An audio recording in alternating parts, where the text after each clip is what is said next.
Hello, people. Yes, Paulo, it has been a while since the last stream. Yeah. I guess I took like a mini hiatus. We're having our second wave officially in Hong Kong. So my employer has used this as an excuse to just violate all of our contracts with impunity because they know that there's nothing we can do about it. So so it's been fun. I've been just like coping with shitty video games as usual. Um, Maybe I should have been coping with like making videos or something, but it's whatever, you know. Each week's a week. But the soft theme of this stream is normalizing everything. You know, because fuck it, right? That's about where everyone's at these days. Nothing can be wrong ever. So just embrace it. We'll just normalize everything. And I'm gonna bring back an old classic theme of the channel, which is lesbian fuckery. I saw this and it made my blood boil, so I'm gonna rant about it and it's gonna make me feel happier. I don't know who else saw this story, but this is in Poland.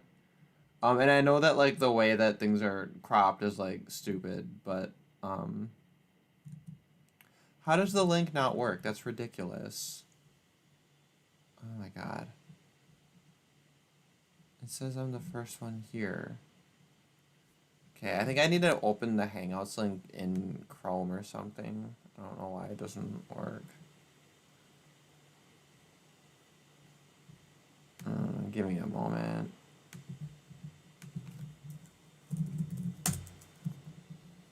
Hangouts fuckery. But basically what these queer women, and you know, whenever it's queer, it's always women, right? It's never like a man that's queer because when men are queer, they're gay men, right? Because like they're actually gay. With women, it's always some stupid, retarded bullshit, right? It's always, oh, I'm queer because I'm demi-bisexual, or I'm pan, or I'm whatever. It's always something fucking stupid and made up and convoluted because lesbians, they don't even real. So then they go out and they do this retarded virtue signaling fuckery, right? To get attention. And they pretend that it's like real activism or something, like they're doing it for some cause. But they're not. They're fucking not. They're doing it for attention and just to be assholes, to be stupid. And then what do they suppose the consequence of this is? So, you know, here's the classic pattern, right? Is lesbians go out and do something fucking stupid and retarded, and then they make everybody hate the gays. Hello. And then the gay men are the ones who get their asses kicked over it because of lesbian retarded fuckery. So I saw this and it put me in a mood. Also, I woke up just like 5 minutes ago. Because this is the classic pattern also where I try to fall asleep for the stream, but since I had work earlier, I drank too much coffee. So I fell asleep. Maybe I should have them later or have less coffee. I don't know.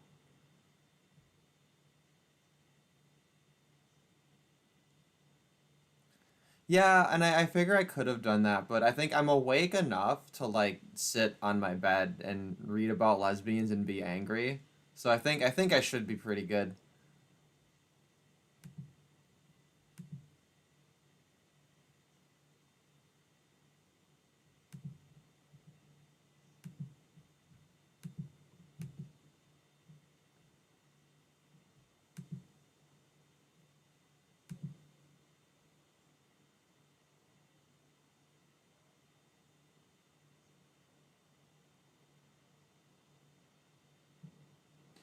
Yeah, and in theory, like there shouldn't be any relationship between. Oh fuck, I can't hear you.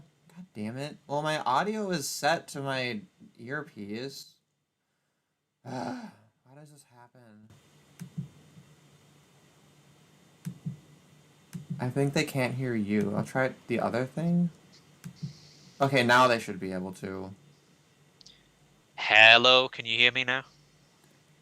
Yeah, it says on OBS it should have gone through. It's because I use my earpiece, right? But there's like it's two different devices depending on which ear it is, and they load in with their names, but they didn't think to like put whether it's the left or the right as the name, and I can rename them, but it doesn't fucking matter because when I turn them off and on again, it'll like reload it as a new fucking device. So I have like 15 of them fucking listed for two different ears, and all the names just reset, so I can't have like a simple goddamn function like it naming it left or naming it right because it's too fucking hard.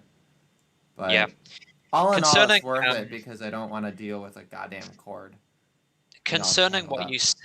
what you said about lesbianism and male sexuality by contrast, it does seem to generally be the case that these kinds of consistent, and I think that's the most important word here, consistent weird sexual interests, weird meaning anything other than the overwhelming default of heterosexual vaginal, seems to overwhelmingly happen to men. And I'm including in that homosexuality, as in like an overwhelming preference for one's own sex that's lifelong. That only really seems to happen to men, or far more commonly than it does in women. Pedophilia as well. That's obviously a more dysfunctional example of it. I've never heard of a female chubby chaser, and you could, not denying that there's such a thing as a conventionally attractive woman that the overwhelming majority of men would find attractive. Of course, there is, but men have all these niche interests, whereas women seem to all converge on this one very standardized look, and the look is um, as close to basically the Giga Chad look, the stereotypical Giga Chad, as close to Ian Somerhalder or Henry Cavill or whoever, or Sean O'Pry, those guys, as you can get. Yeah, or that Thai guy with the crazy cheekbones that looks like a literal Ken doll, Yeah. basically, or that guy. Hmm. I just need to rearrange the screen here because I set it up all stupidly. Let's see. Yeah. This we'll put these with this woke trio over here. It's just my little mini slideshow of just disastrous shit that we're all normalizing because that's the theme of the year. And I It's have fully this over over. here. I don't feel like using my mouse. So I'm just gonna like use the arrow and it's oh my god, this is so slow. I hate this so much. Have you considered roping? Have I considered roping? No, I'm not there yet. I joke about it now because it's funny. Like, people who say suicide isn't funny, they're wrong. Yeah. Hashtag it's the funniest thing. I don't care what anyone says. Yeah. Um, just out of interest, like, are you kind of tired of me talking about black pill topics at this point? Because I know I have a tendency to get a bit. See, this happens. It's kind of an autism thing where I get obsessed on the new topic that I'm interested in, and like I have to sort of know it inside and out from every possible angle before I move on to something else. Well, I mean, I It's think like, it's important because I feel like about as long as I've obsessed over the men's rights movement, like now I have to obsess over inceldom because it's important and nobody talks about it and nobody gives them a fair shake. yeah. Um, Okay. oh no, the Hangouts link is on the screen. Nobody abused that. Ah, I'm just gonna put this up here. Oh shit. I don't. I think I we're don't fine. understand how people can find Ian Somerhalder attractive. His face just screams rape. I probably shouldn't say that because I don't want to go to jail and have my asshole virginity How do you destroyed for say it? slandering Ian Ian. Somerhalder. Oh, this guy, Ian Like, Somerhalder. Let's just pull up images. Oh yeah, he has the look of like really prominent under eyelashes that makes him look like he's always wearing eyeliner. Unless he's yeah, actually always wearing eyeliner. I It don't is it think so. is kind of it is kind of an intense look. Yeah, kind of scary, you know. It's just he looks scary. I don't know, chat. What do you think? Does he look scary? I don't think he looks scary. I mean, I can see what you mean, but In some, it depends on the picture of him you find, and some of them he looks kind of scary. I think it's like a very weaponized face. Oh wow, like the images of him that come up on your Google search look way better than the ones on mine. Interesting. Oh, really? Oh, Yeah. I'm using Bing. I don't know if Bing is like more charitable. Hmm. Interesting. Hmm. But yeah, I've been thinking about this a lot lately. There's this sort of straw man going around that that so people say things uh like Chad isn't as successful as incels claim, but when people like Face and okay, so concerning that OK Cupid data, I don't think when people like Face say Chads, they mean literal 8 out of 10 guys, because that's what 1% of men like at best. The point is that so if you look at that OK Cupid data, nobody's really reading it correctly, I don't think. So the whole 80-20 thing, right? That's not to say that only 20% of men have any desirability to any women, period. That's not what it's saying. It's saying that the average female users, which is to say women of average looks on dating sites or on OkCupid in that instance. So women who are like in that normie range, 4 to 6, want a man who is at least top 20%, at least a 6, roughly speaking. So women from like a 4 out of 10 and up want at least a 6 out of 10 guy. So that's the 80-20 rule. And then women below that, so women who are sub 4, want because of the overwhelming observed tendency for people to aim above their own SMV, and women are enabled to do this for a variety of reasons, Bateman's principle, etc. The sub 4 women want basically normie grade men. That is, they want a man who's at least a 4 to 6, and then the sub 4 men just get left in the dust, and the manlets get left in the dust. And that normie range 4 to 6 in men, which is a rather large number of people, of men. We're going to see something forthcomingly. So like 4 to 5 is low tier normies and 5 normies, right? That's pretty intuitive. There's going to be something that I'm calling the implosion of low tier normiedom, the imminent implosion of low tier normiedom, which is men who are in that space of like just below average, just barely sort of making the cut in that 4 to 5 space. That's eventually going to disappear probably. And we're already seeing it start to disappear now. So a few years ago, when the first stats on inceldom came out, it said 28%, and that was the self-reported figure, right? It was probably higher than that even at the time. It was probably 30 something percent. The most recent figures say 31%, so it's probably higher than that again, like 35%. And it's just going to keep creeping up like that until basically something like 50% of the male population are going to be invisible to women. And yeah, it's yeah, I think there are only a couple of things that are really. I used to say I was agnostic on the question of how much worse this is going to get, but I think there are only two things required for this trend to continue as I described. One of them is immigration, because immigration is male heavy. It's mostly men. So if you have more men than women in your country, that's going to increase women's choices even more. There's going to be even less reason for women to settle for anything less than basically a 5 out of 10 guy in any circumstance. And then the other factor is just more people using these apps. And then yet a third factor is that maybe the people who adopt the use of this technology first are probably in urban areas. Urban areas tend to get the most immigration. So then you just have sort of a perfect storm of all those factors coming together in places like London and New York. It might be slower to get to rural areas, maybe. That is like online dating and stuff. I imagine that people in rural areas were slower to adopt television and radio when they were first invented. I don't know that for a fact, but I'd be surprised if that weren't the case.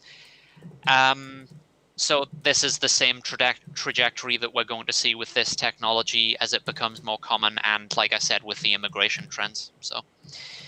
So yeah. Yeah, so I think yeah, that makes a lot of sense.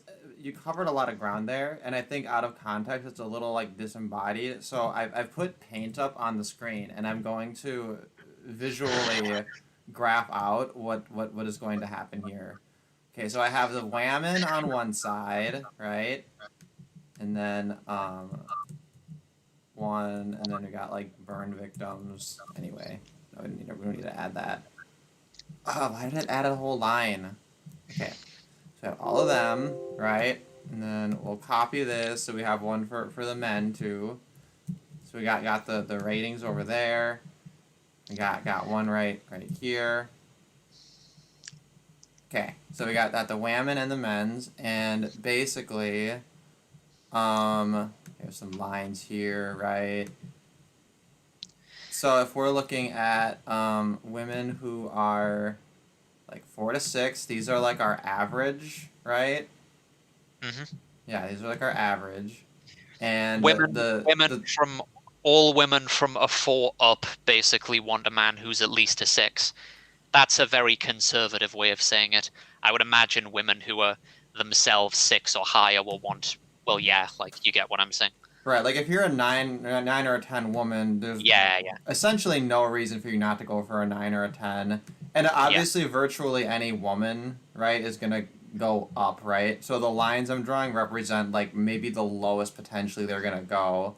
Now the eights are gonna pass as 9 or 10s to enough men that I think they're also not gonna have to settle for much less. And a similar argument for your sevens, right? Once you get into the average women, then maybe some of these fours, fives, and sixes might go for a 7 or an 8, maybe, right? As like their floor.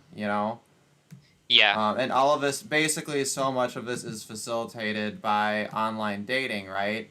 Because you used to have this thing in the middle here, right, called like spatial fucking reality, right? Like this used to be a thing, and it was disruptive, and it would fuck all this up in such a way that women eventually say, "Oh, fuck it, I need to find a man that's actually in my spatial reality," and then it has an effect on kind of equalizing things a little bit. But now that we have Tinder and shit, that's just gone. Spatial reality doesn't exist anymore, right? And this is why anybody who's like over the age of 40, literally anything they have to say about like dating or women's standards or men and women, it's completely like they just shouldn't talk. They're fucking banned. They shouldn't be allowed to talk.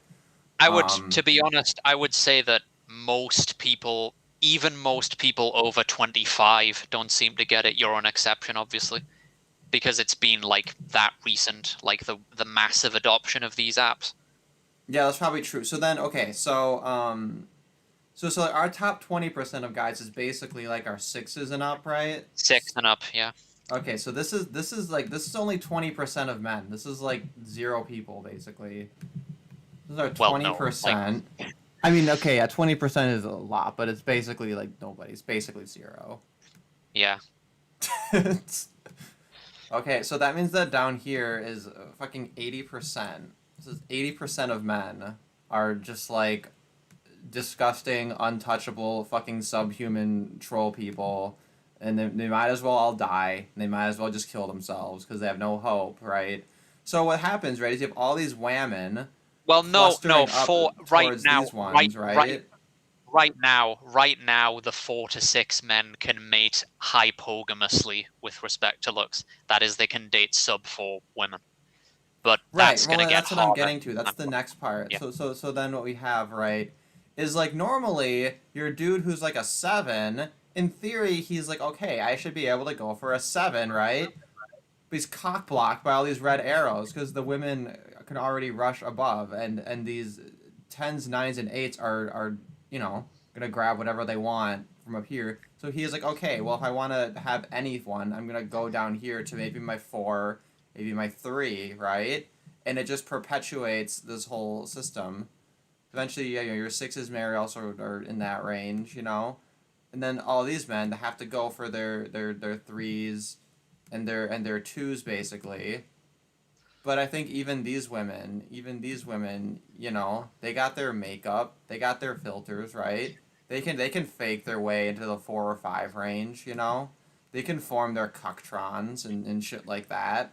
Like so yeah, so this is why we're then left with like down here, like our true cell sort of a range, and this is basically a ticking time bomb, and nobody takes them seriously because not only are they men, but they're ugly men. So so Yeah, fuck them. So just take a shower, bro. Just get taller, bro.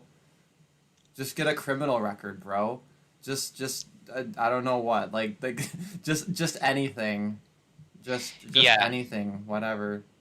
Just yeah, and really, it's just shut the fuck up, bro. Is what they really mean. Like any just whatever, bro. It's just shorthand for just shut the fuck up because I don't like what you're saying and I don't want to hear it ever. And yeah. and this is the world. This is just the world. This is the reality of how things are, and yeah, and this is As it, probably one of the biggest problems in all of human society.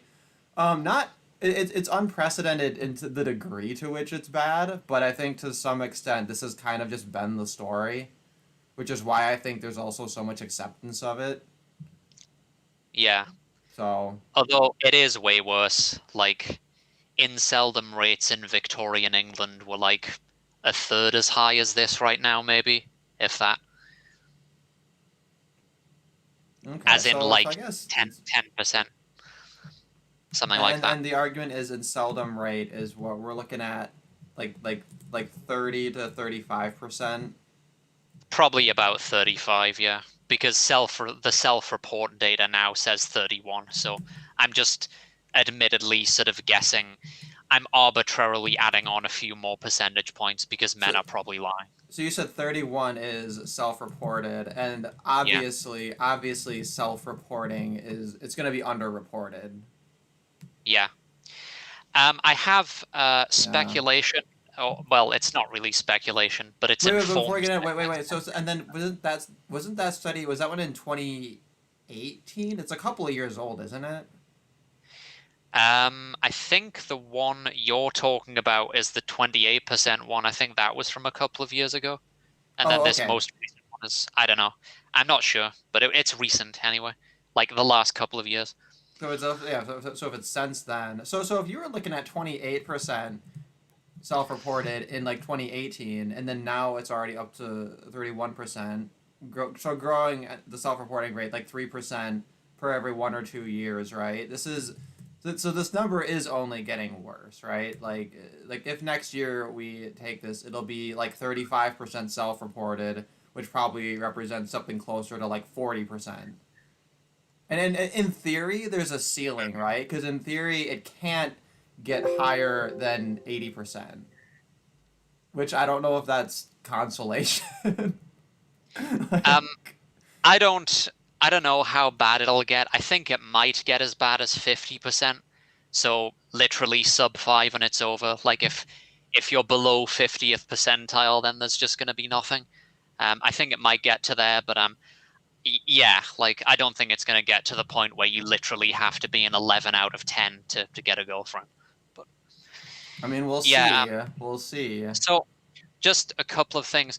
The demographics of that 30 something whatever percent, just as it happens, I have some idea as to the demographic makeup of that, of what's actually going on there. So there's a certain percentage of men who are ruled out just based on height alone.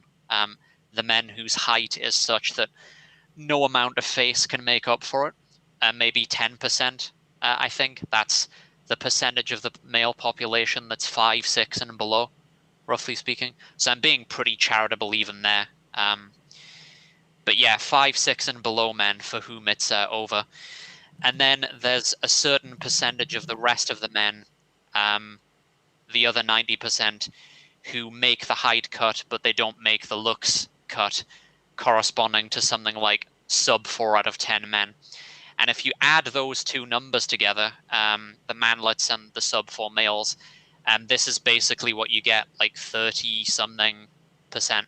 Like it's pretty close. So yeah, Yeah, because when you throw that number out there, 30% of men are incels. People like Like they like slowly blink at you and like they don't. It's just like it's like inconceivable because it just I don't know like the idea that like something like 1 in 3 men are incel when it's thought of as Yeah. this like fringe thing, it's quite illuminating. And that was Other, What yeah. was it? Who said this? It was Terrence said sometimes I feel like there is a deeper point to this stuff that is eluding me. I mean, there's a lot of deep points to this. Is the thing because this is reality and nobody's talking about it, and it's like insane. Like how much does that change your worldview to think 1 in 3 men are incel? Like like to me it's like an amazing revelation that like really shapes the way I see the world. Yeah. Which is why I felt the need to space it, make it visual. Yeah. Because I need flowcharts. Otherwise, I don't understand like fucking anything. It has to be like on like a shitty flowchart with like arrows and colors and shit everywhere. Just incidentally, so that um, because I can understand people asking a question like, when you throw out all these numbers, 4 and 6 and whatever out of 10, and talk about it applying to certain percentages of the population, I can imagine people saying like, "Where are you getting these numbers from? Are you just pulling them out of your ass?" Blah blah blah. And I'm not. So basically, this is where I'm getting it from. So almost any quantifiable trait in nature, which is constituted by a series of additive independent variables like height or intelligence or whatever else. And we know that facial attractiveness is almost entirely additive. There don't seem to be any special combinatorial effects like, oh, your nose looks bad like that, but when it's paired with eyes that look like that, oh, now it looks good. There doesn't seem to be anything like that. It's just a series of positive features, and the more of them you have, or the more deviations you have therefrom, is what determines how attractive or unattractive you are. So it operates according to the same principle as height and intelligence and uh, testosterone levels, probably, and whatever else, right? And with men, you can see this, men rating women, that is, you can see this reflected in the data because men actually will rate women accurately as a near symmetrical bell curve. And when I looked at the OkCupid data, so this was for men rating women, to be fair, not for women rating men. But remember, genetically, the principle is the same. There's no reason that it wouldn't be. So with men rating women's facial attractiveness, they had a scale from 0 to 5. And the lowest rated women, the zeros on their scale, that was 5% of women, and the fives was 5% of women. And to have a 5-point scale like that, where the extremes, the tail ends, are 5% each, equally on a normal distribution, that entails, or in order to produce that result, it entails a standard deviation of 1.5 for women's facial attractiveness anyway, which is pretty generous.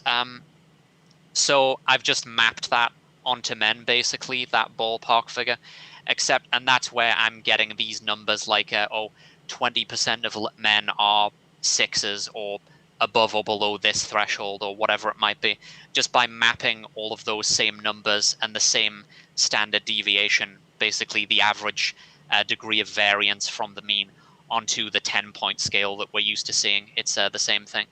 I have a suspicion, and this is completely speculative, although I do have reasons for thinking it. I think men's distribution of facial attractiveness is probably narrower than women's. I think men's standard deviation is probably a little bit lower, like maybe 1.3 as opposed to 1.5. Oh, and that would Um, mean men are more clustered in the middle. yeah. Um, doesn't really. And just to clarify, because you said 1 to 5, because in these ones 5 is the top one. Yes. Yeah. Yeah, so it's 1 to 5. So then for men to be more clustered. Well, and okay, if you were to have women actually give their ratings, they'd But rank you all can of the you men can very translate low. you can translate all of that onto the 10-point scale, which is the thing we've been using, is what I'm saying, just so that people know that, like, I'm not just making up these numbers from nowhere. Yeah. And the reason I think men's distribution is probably narrower is because especially at the top end, is because I suspect it's actually physiologically harder, developmentally harder for men to develop the sorts of features that would make them nines. The strong jaws and the deep set eyes, especially the eyes, seem to be very complicated and everything. Whereas with women, it seems to be a little bit easier, I guess. It doesn't really have extremely profound implications in the middle or even up to like sevens, that kind of thing. But when you get to the extremes, it does have some interesting implications because it would mean, for instance, that there are something like 3 or 4 times as many female nines as there are male nines, which would basically be like world class supermodel tier. So maybe that's part of the explanation for why there are more women in that world. In addition to the fact that men just don't buy as many fashion related things, obviously, so there's less return on investment for hiring the models. Just a possibility. Yeah, well, and it is kind of depressing though, the idea that like all of the facial features in terms of attractiveness are just additive, right? Like the idea that like you can literally just go in and say like, "Hey, I want my nose better," and like they don't even have to ask like, "Well, how do you mean? Do you want like this thing?" And then it's like, "No, just better. Just you know what I mean," and like it doesn't matter who you are or what your nose looks like as long as it's not perfect. There is just like a perfect nose, and you can just do Yeah. that to anyone, and it just is better because like we like to think that there's this sort of like synergy and I mystique mean, in a to way, beauty and aesthetics, which like in a general sense there kinda is, but I guess when it comes to face, people are pretty real with those standards. I guess it makes things easier because it's just like your face is just a collection of features, and if you have mediocre ones, you can just do X to them, and it's automatically going to make your face look better, regardless of context. So I don't Yeah, but know. you would think that, for example, like having like a really great nose would like look out of place in a face with like otherwise average features, right? You would think that like there'd be some sort of level of things like wanting to match or like make sense on a face.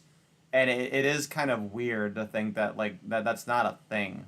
Like literally you get so many points per thing and it all just adds up. Yeah, well, yeah, like It's that just is it's how so it primitive and it's so basic. that is how it appears to be, though. Just yeah. So Yeah. yeah. So okay, there isn't. Paulo said, "What about women who are sixes?" And I assume by sixes he means on the 10 point scale, who go out of Mhm. their way to make themselves ugly. See, that's interesting because I think that it's like a stylistic thing, right? Like women aren't they're not like mutilating their faces to make themselves look like some hills have eyes fucking creature, right? They're they're shaving their head, they're wearing black lipstick, right? They're doing like things that are kind of a deliberately more like alternative style, which some people are kind of into, right? So it's not even necessarily making yourself ugly in like a serious way, right? Or not in like a permanent way either. And I think also since they have such higher SMV, they can afford to make that kind of a trade off, right? They don't really have to try.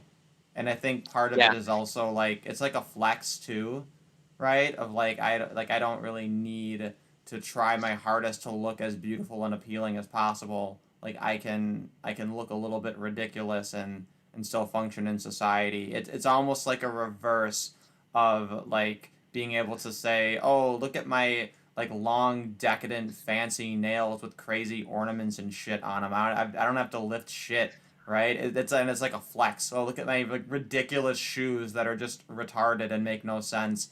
It's just a flex to say like, look at how little work I have to do." And I feel like this alternative, like very ugly style that's associated with SJWism and like punk and stuff. It's kind of like a new manifestation of that sort of a flex. Yeah. I mean, the first thing I was gonna say is basically cope or like lol, imagine thinking that women have to make effort.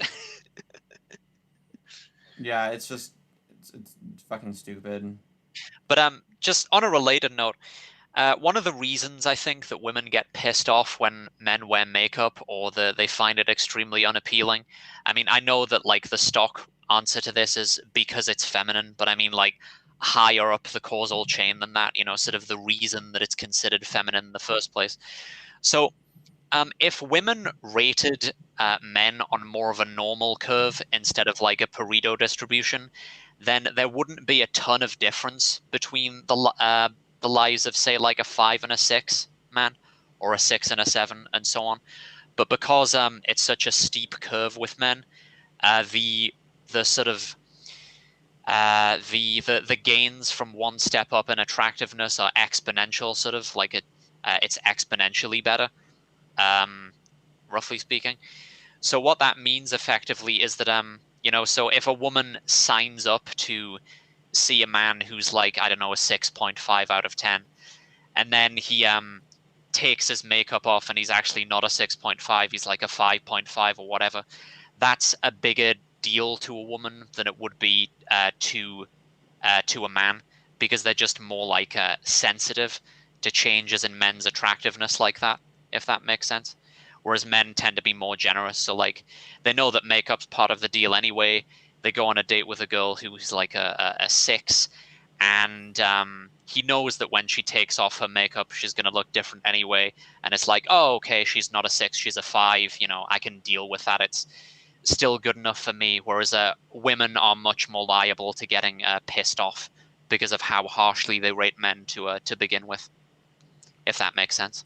Yeah, well, yeah, and that would be a natural consequence of having like a smaller standard deviation where it's more clustered. So that does make a lot of sense. And like it's Hmm. funny because of there's so much talk of different like welfare programs and entitlement and things like that. And the irony is that you could literally have a government program that says, okay, like we're gonna rate men's attractiveness, and if you're below a 7, then you're gonna qualify for a government benefit for plastic surgery. And in theory, this would benefit everyone, right? Because men, they want to look better, and women, they want to have, they complain all the time of not having access to any suitable men. So we should just have this. We should have a government program where, if you're ugly, then you get to qualify, right? Hey, Britain's blazing the trail. You can get limb lengthening surgery paid for by the state here. I'm not joking. Oh yeah, that's some like saw shit. It Yeah, sounds quite horrifying. I get a little bit squeamish just thinking about that kind of stuff and like I, the I don't know.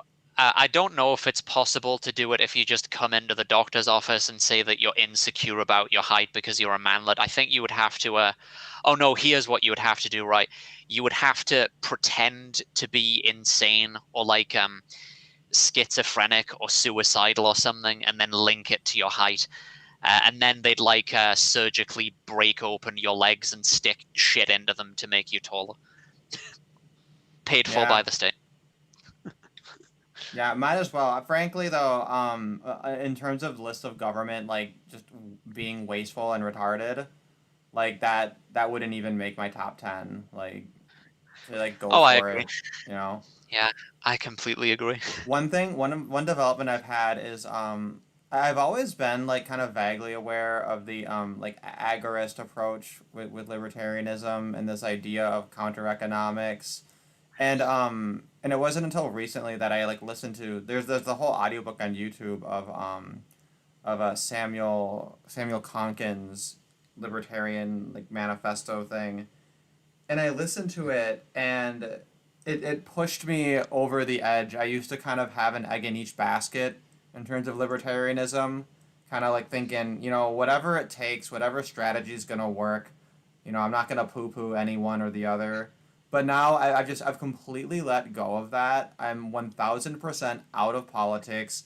All politics is gay. All voters are idiots. It's a completely dumb waste of time. I was stupid to ever think there was any hope of anything political ever being a solution ever. And it's so liberating. It's just like a whole weight's been lifted off of me just knowing that there's an alternative framework, an alternative map for humans eventually liberating themselves from the state, and absolutely none of it involves doing anything political at all, and just closing off that entire body of supposed potential solutions. Maybe it's just it feels so good to be free of that.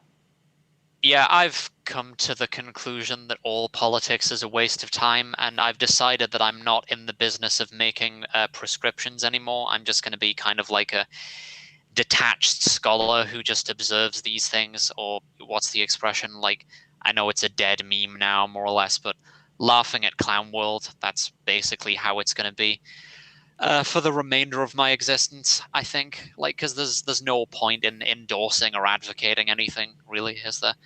It's like it's not nihilism, because nihilism is believing in nothing. It's just like and I do believe in things, but it's like cynicism where you just think that everything's shitty and there's no point trying to save anyone. Yeah, okay, so this reminds me of okay, so did you see you know you sent me that the Catboy Cammy video where he's in blackface on Omegle and it's like the most hysterically funny thing ever. Yes. Did you see the new one where now he's in Yellowface? No, I haven't seen Oh that my one. God. Okay, I'm gonna pull this up because it's the greatest thing I've ever seen. I've watched it like 5 times already because I can't stop. I mean, as a meme, it's kind of weird. I mean, I guess it's the closest color to describe how they look, but the idea that East Asian people have yellow skin, it's like. It's stupid, yeah.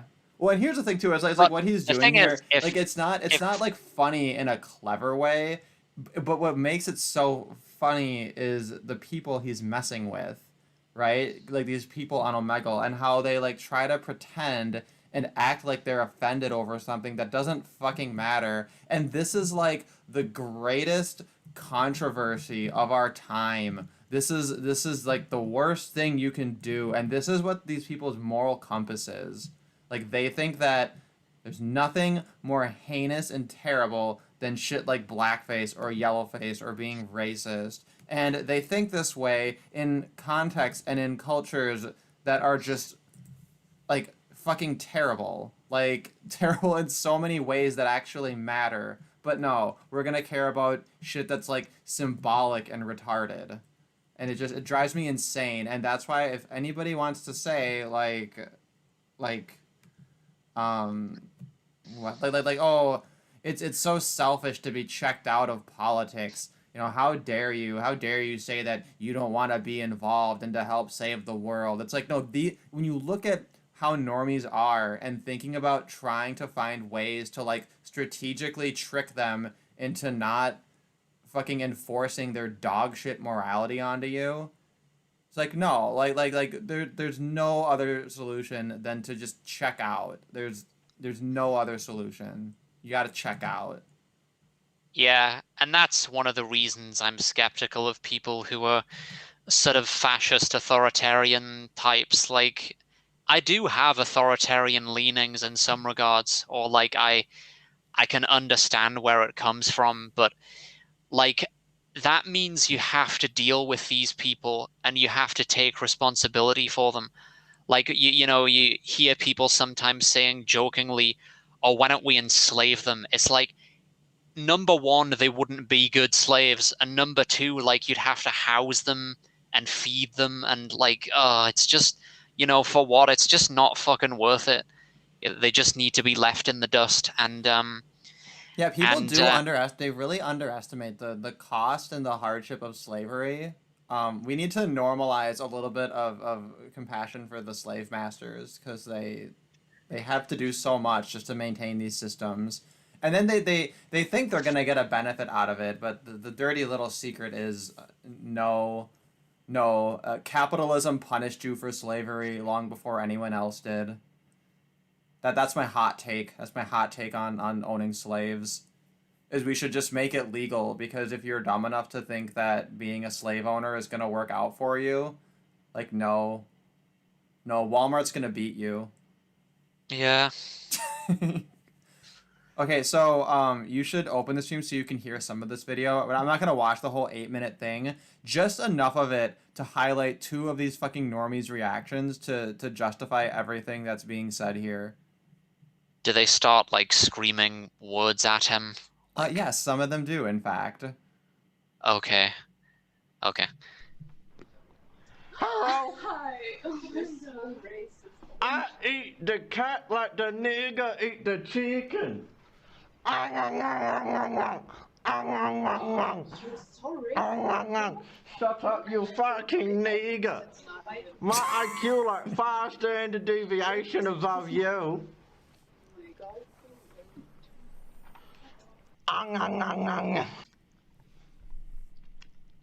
Her a bit just. Oh, Chong, for chong, God. chong. That cultural appropriation. I've screenshotted you. I shall report you. You are cancelled. Okay, what you think about the 5G? We give you the 5G, you cancel us? When we give you the 5G, we gon' kill you like we killed a mushroom. Huh? Okay, you took it a step too far when you mentioned the Muslim. We gon' put you in the camp like we put the mushroom. We make them eat the bacon. You know what we gon' make the white man eat when we get them? We gonna make them eat each other.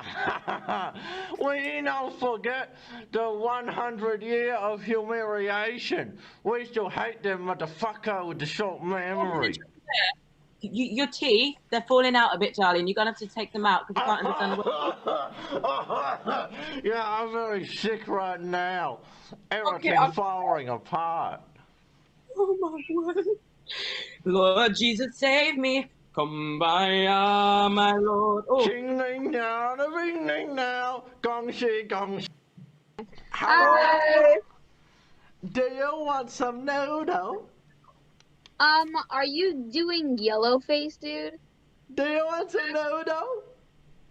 Dude, that's like racist as fuck.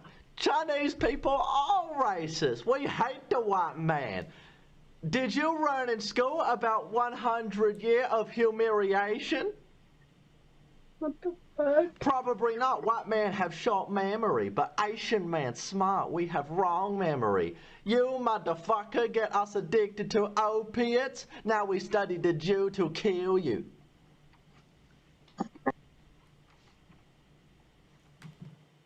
Anyway, that.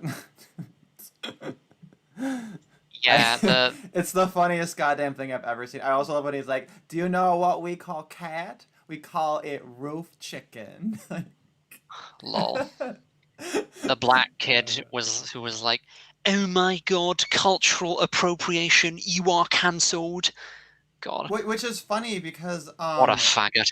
I know it's infuriating. Oh, and also, but you can tell it's an act, right? You can tell it's all fucking fake. Yeah, He's because he just was laughing. doing this performative thing, right? And that's like half of them are covering their mouths and they want to laugh. They're suppressing their real reaction to it, which is that it's so fucking ridiculous. That like of course that's funny, especially in the context of Omegle, right? Like that's what you signed up for to be on fucking Omegle is like people being retards. I don't know why he was doing like a southern drawl. It almost sounded like in parts of it. That was weird, but yeah. Yeah, well the thing is like when I was doing mock trial, when you play witnesses, sometimes you might try to do a fake accent for your witness. And one thing I learned is that very It often, always degenerates into a southern drawl. well, into whatever, right? Like you kind of have Yeah. like your way of talking, and then when you're doing a fake one, there's a tendency to just kind of do your other accent. So like most people can only really do like one other accent while unless you're like properly like practicing everything and like breaking down the phonics of it all and everything. But Yeah. And that guy is awesome. Like he's really funny. I didn't learn about him till recently, but yeah. yeah, I think it's fantastic. But it just it's there's a darkness to the video in seeing that like that's an indicator of what this growing generation of like Zoomers is like the ones that take this racism seriously. It's so sick because it's a totally fake, like phony moral outrage, and the establishment is behind them. And like just the idea that like people have their livelihoods ruined, right? And that like the only way to function in society in a respectable way is to kowtow to this fake moral outrage, and that people are rewarded for it. I don't know. I'm checking out. I'm like no. There's absolutely there's no reward that's worth it. Yeah, it is. It's a culture of victimhood and a culture of basically self-hatred in the case of non-whites, and that's how most people my age, especially females, it has to be said, are, especially in urban areas. It's quite sad, but Well, and yeah, you just have I had this altercation on Facebook where one of my she's like she's kind of like a more normie, like conservative leaning Christian girl, and she was doing her post about how like I don't understand Black Lives Matter because of all of these hypocrisies, right? And I explained like, yeah, that's because BLM is a movement for black women to appropriate the suffering of black men, right? That's what I was explaining to her. And all of the women on her thread were so offended. And like they would constantly be talking about how they'd be like, you have no care or concern or compassion. And literally their definition of that is like anything that offends them is not compassionate and hateful. They say, why do you hate women of color? And I'm like, I don't. I'm telling you that this is a thing that's happening. Like if I hated them, I wouldn't bother. If I hated them, I would just say, oh yeah, like that's just what they're gonna do, and I have there's no sense of there being a higher standard whatsoever. Like the fact that you condemn someone suggests you think there's some hope of improving. yeah, exactly. I'm And I still holding out for the Karen meme to mutate into a Keisha meme. I know it's a little bit of a shot in the dark. It's a little bit of a Hail Mary play, but I think there might be something to it. I think eventually, we just yeah, need the right viral video, and people will start to see, and it's I gonna be like a personally fucking world star hip hop video. I personally don't even. I wear earphones in public all the time now while I'm studying Korean listening, so that I don't have to listen to the absolute din of normie conversation because it causes me physical pain. But yeah, it's because it's all about signaling. It's not about actual tangible acts of compassion of any kind. It's just signaling that you believe in the cause. It's like when people buy pro-feminist T-shirts or whatever from uh, shirts that were manufactured in sweatshops by third Oh yeah, worlders. those are those pink ones that say this is what a feminist looks like in like cursive. They weren't even good shirts. There it was a very like low effort And I'm thing not too. I'm But not arguing for the record that sweatshops are inherently immoral. I'm just saying that like, they would argue that that's the case. So it's a yeah, no, hypocrisy. yeah, no, sweatshops are a good thing, like 1000%. Yeah. I mean, it's kind of bad like when there's a fire in them and a lot of people die. But One day, like the yeah. FBI or whoever is just going to have a compilation of out of context quotes from the two of us on these streams, or with me, it'll be GCHQ in Britain. And we're both just going to be going to prison on some completely spurious charges. And like, my asshole virginity will be fucking gone. Yours is probably already gone, um, but yeah, it's going to be absolutely savage. Yeah, that's the thing is, and like they won't even have charges. When anybody asks, they'll just play back a recording, right? They won't even have like a charge. They'll just say, listen to this outrage." Like, Yeah. You said that sweatshops are great or whatever. they are okay. The only reason you work in a sweatshop is because the alternative is shit. So like, I it agree. doesn't, yeah, it doesn't reflect the sweatshops being shitty. It reflects that that's the low standard of living they have there. And like even people in sweatshops have said like, hey, can you guys like stop fucking like boycotting us because we want there to be a demand for the things we make, because that's how we get out of poverty is through like having this thing called an industrial revolution that all of you white countries got to have. Like, can we have that too? And it's like, no, we're gonna force our fucking bourgeois, fucking middle class morality and standards onto you, just like we did to Well, our I own mean, people. Well, I mean, no one's really stopping them. It's all just signaling. Like the West, like it's not like we're actually going to do anything to stop them from industrializing to the extent that they can. I don't think India will, obviously, for IQ reasons, but China will. So, but yeah, Will it's what improve? No, India will do fine. They'll be good.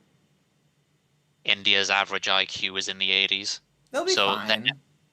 they're never sure. Like they'll get better, but they're not going to be China or the West, is what I'm saying. Well, we'll see.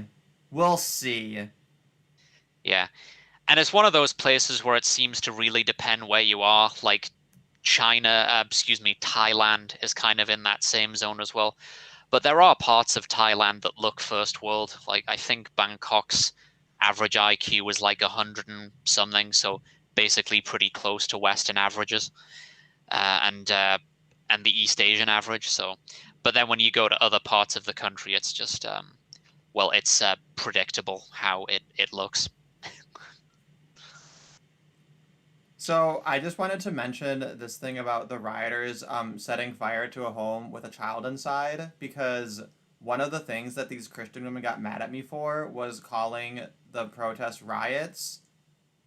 They were like, "Oh my God, you just said that riots and protests are the same thing. That is not compassionate. That is not caring and compassionate. You should apologize."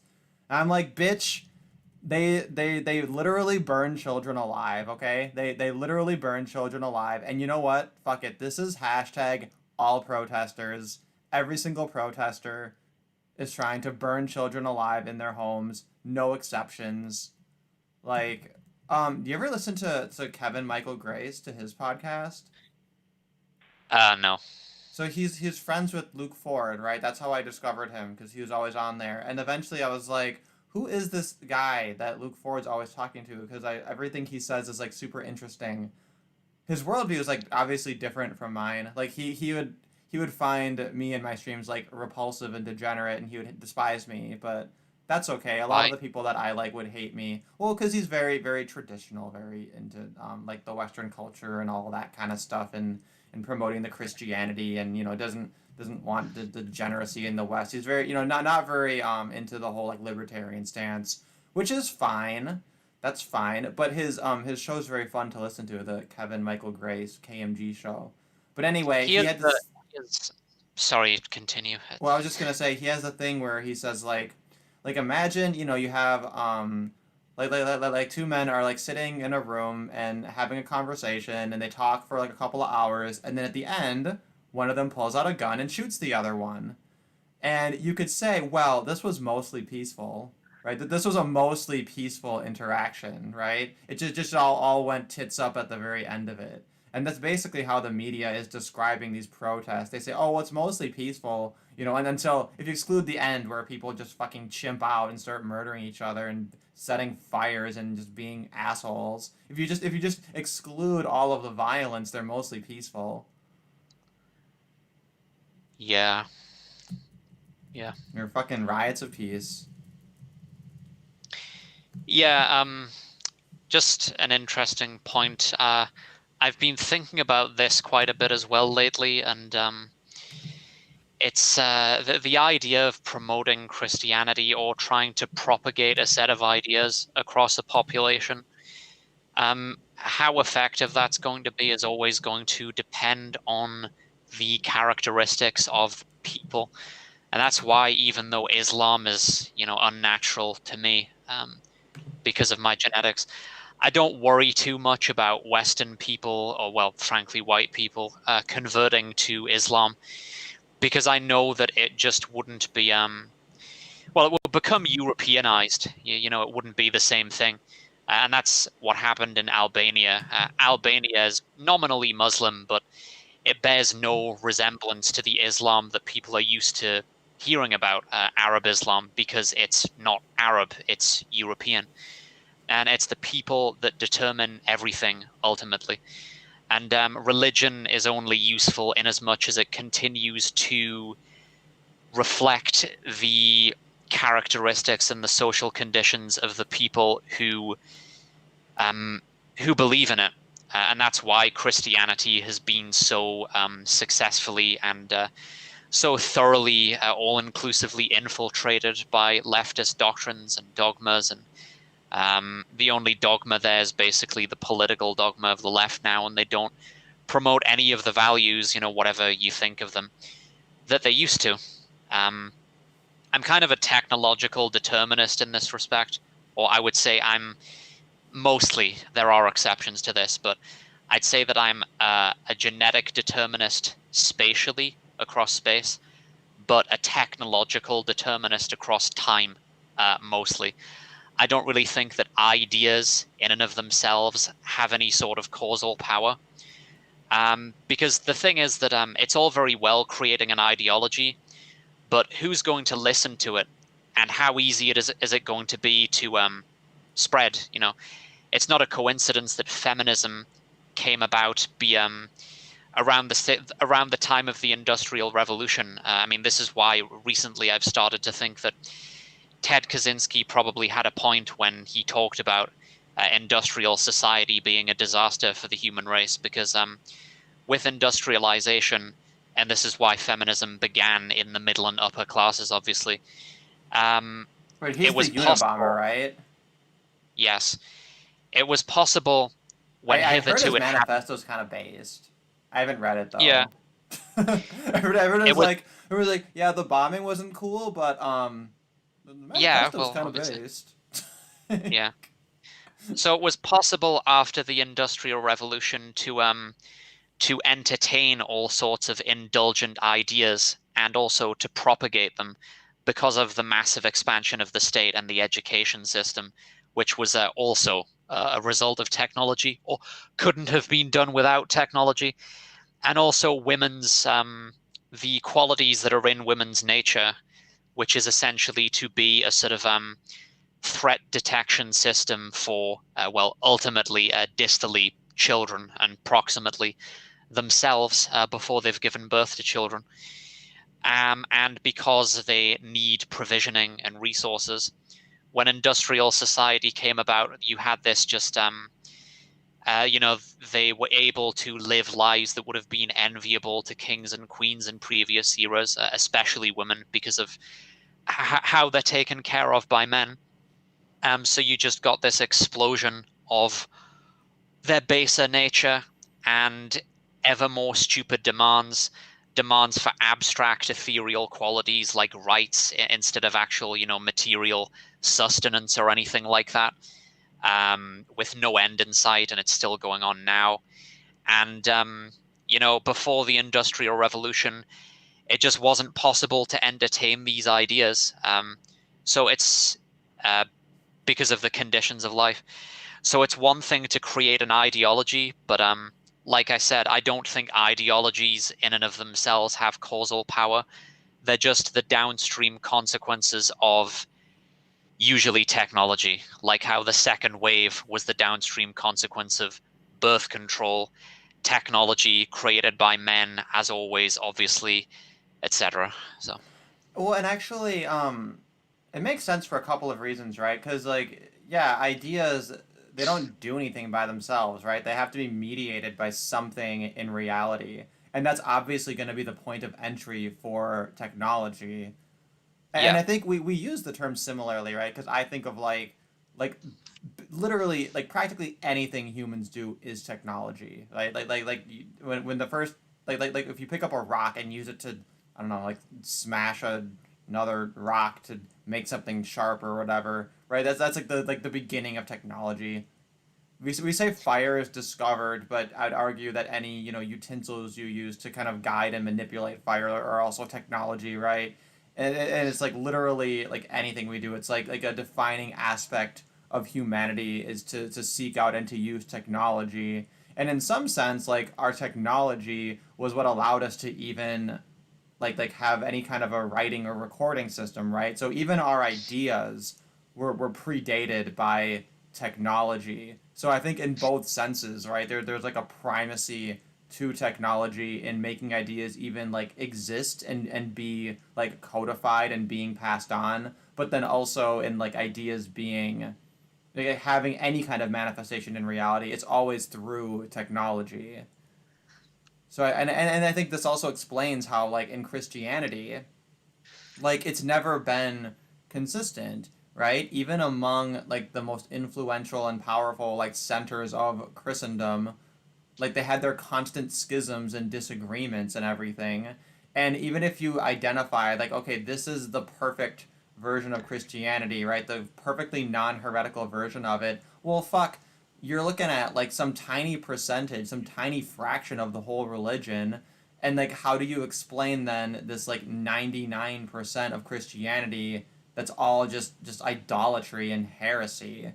And then this idea that Christianity is going to like be championed and then set these moral standards, or that it has ever really done that in an effective way, it's ridiculous. Like I hate it when Christians they bash on atheists as though the left was created by atheism, when it's like the left are much more Christian. Like there's more Christians in the left than atheists, right? Like the atheists are like a tiny fraction of all people in general. And it's just this like ridiculous passing of the buck to like try to blame atheists for everything wrong in society, when it's like, why don't you like herd up your lost sheep? Why don't you herd up all of your Christian communists in both like the Republican and Democratic Party? These people who literally use the Bible to justify their welfare states. And like, yeah, you can make a good argument that they're being bad Christians, but like, how come that's not the focus? When in theory, like, they could be showing us how their religion is so useful. And instead, it's just, yeah, it's just scapegoating and like retarded bullshit. Yeah, this Islam is is interesting though. Islam is interesting because if you look at Islamic people living in Western countries, there's an argument to be made that like they've been totally westernized and corrupted and assimilated, which is true for some of them. But then they also have taqiyya, right? And you do have this trend of like the second generation Muslims who are all becoming terrorists, right? And it's like that maps perfectly onto this idea of taqiyya, right? And then you ask a Muslim about taqiyya and they say that's not real, and it's like, yeah, but that's what you would say if it were real. So how do I know?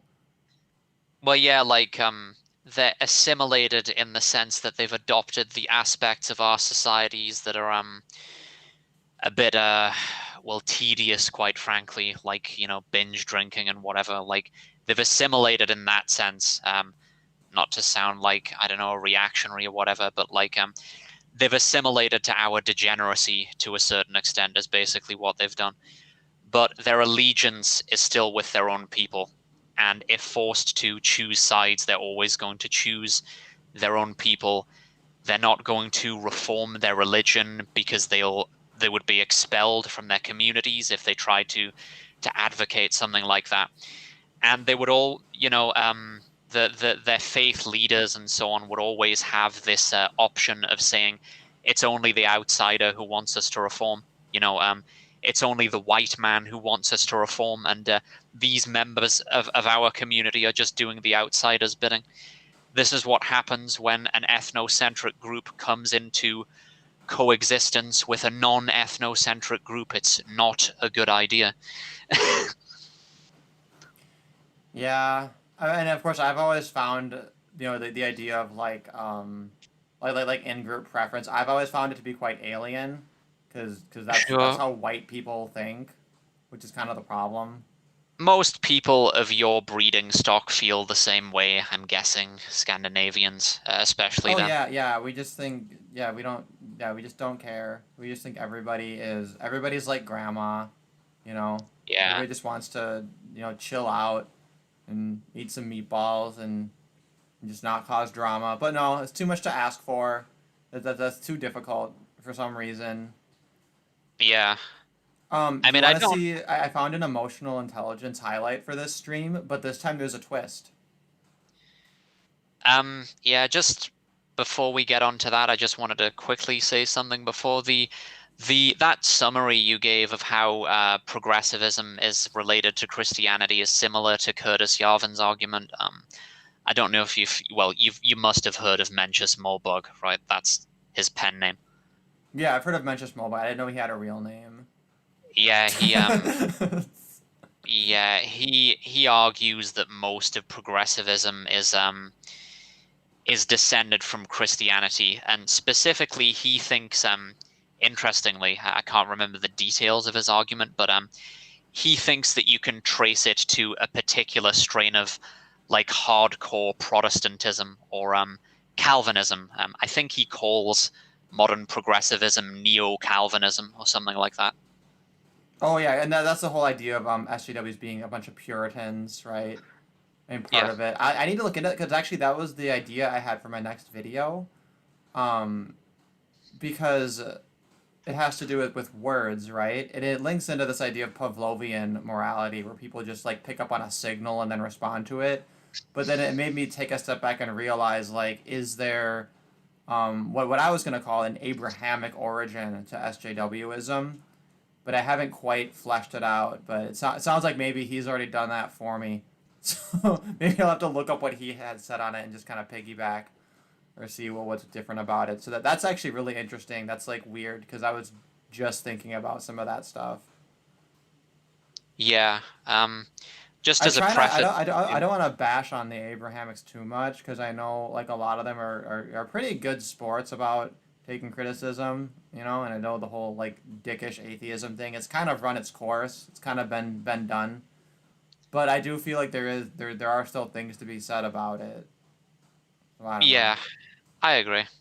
As a preface to the emotional intelligence highlight, I was thinking that we've talked before about women's gender identity and how it's defined, and I think gender identity is a valid and an interesting concept. And I talked about how I think it was Wendy Williams, in reaction to male to female transsexuality, offered this rather cringy defense of womanhood or of women's identity based on basically cosmetics. That's No, what she would based use. on nails. Yes, quite literally. And there's this. I had a written conversation with you about this at some point. There's a quote from Carl Jung. It's something to the effect that when women do anything productive, and it's very edgy, but when women do anything productive outside of having children, they're going against their nature in a certain way. Now, my interpretation of that, or what I think he meant by that, isn't literally that women can't do things other than being mothers, but rather it's that if a woman does absolutely nothing but have children, literally nothing whatsoever, it's not going to unsex her. She's not going to be seen as a unwomanly for doing that. She still has her gender identity purely on that basis. And she might be judged as lazy or whatever for not doing other things depending on the values of the people around her, but she still has her identity. But so that was the essential female identity in the past. It was basically motherhood, having children, raising children, etc. And there was also, you could also argue that it was kind of a third, it was almost like a third gender that women had access to, because some women could help men, till the fields, or queens would assist with politicking with their husbands or whatever. And in that sense, they were kind of stepping into a man's world. And in those respects, they were sort of, I'd argue that they were stepping into like a separate or an androgynous sort of role. They couldn't claim it as womanly, to be doing that, because it would just be absurd, for the reasons, that basically what I just said, that quote from Jung, it would be absurd to say that politics is womanly or part of female identity, or engineering or whatever else.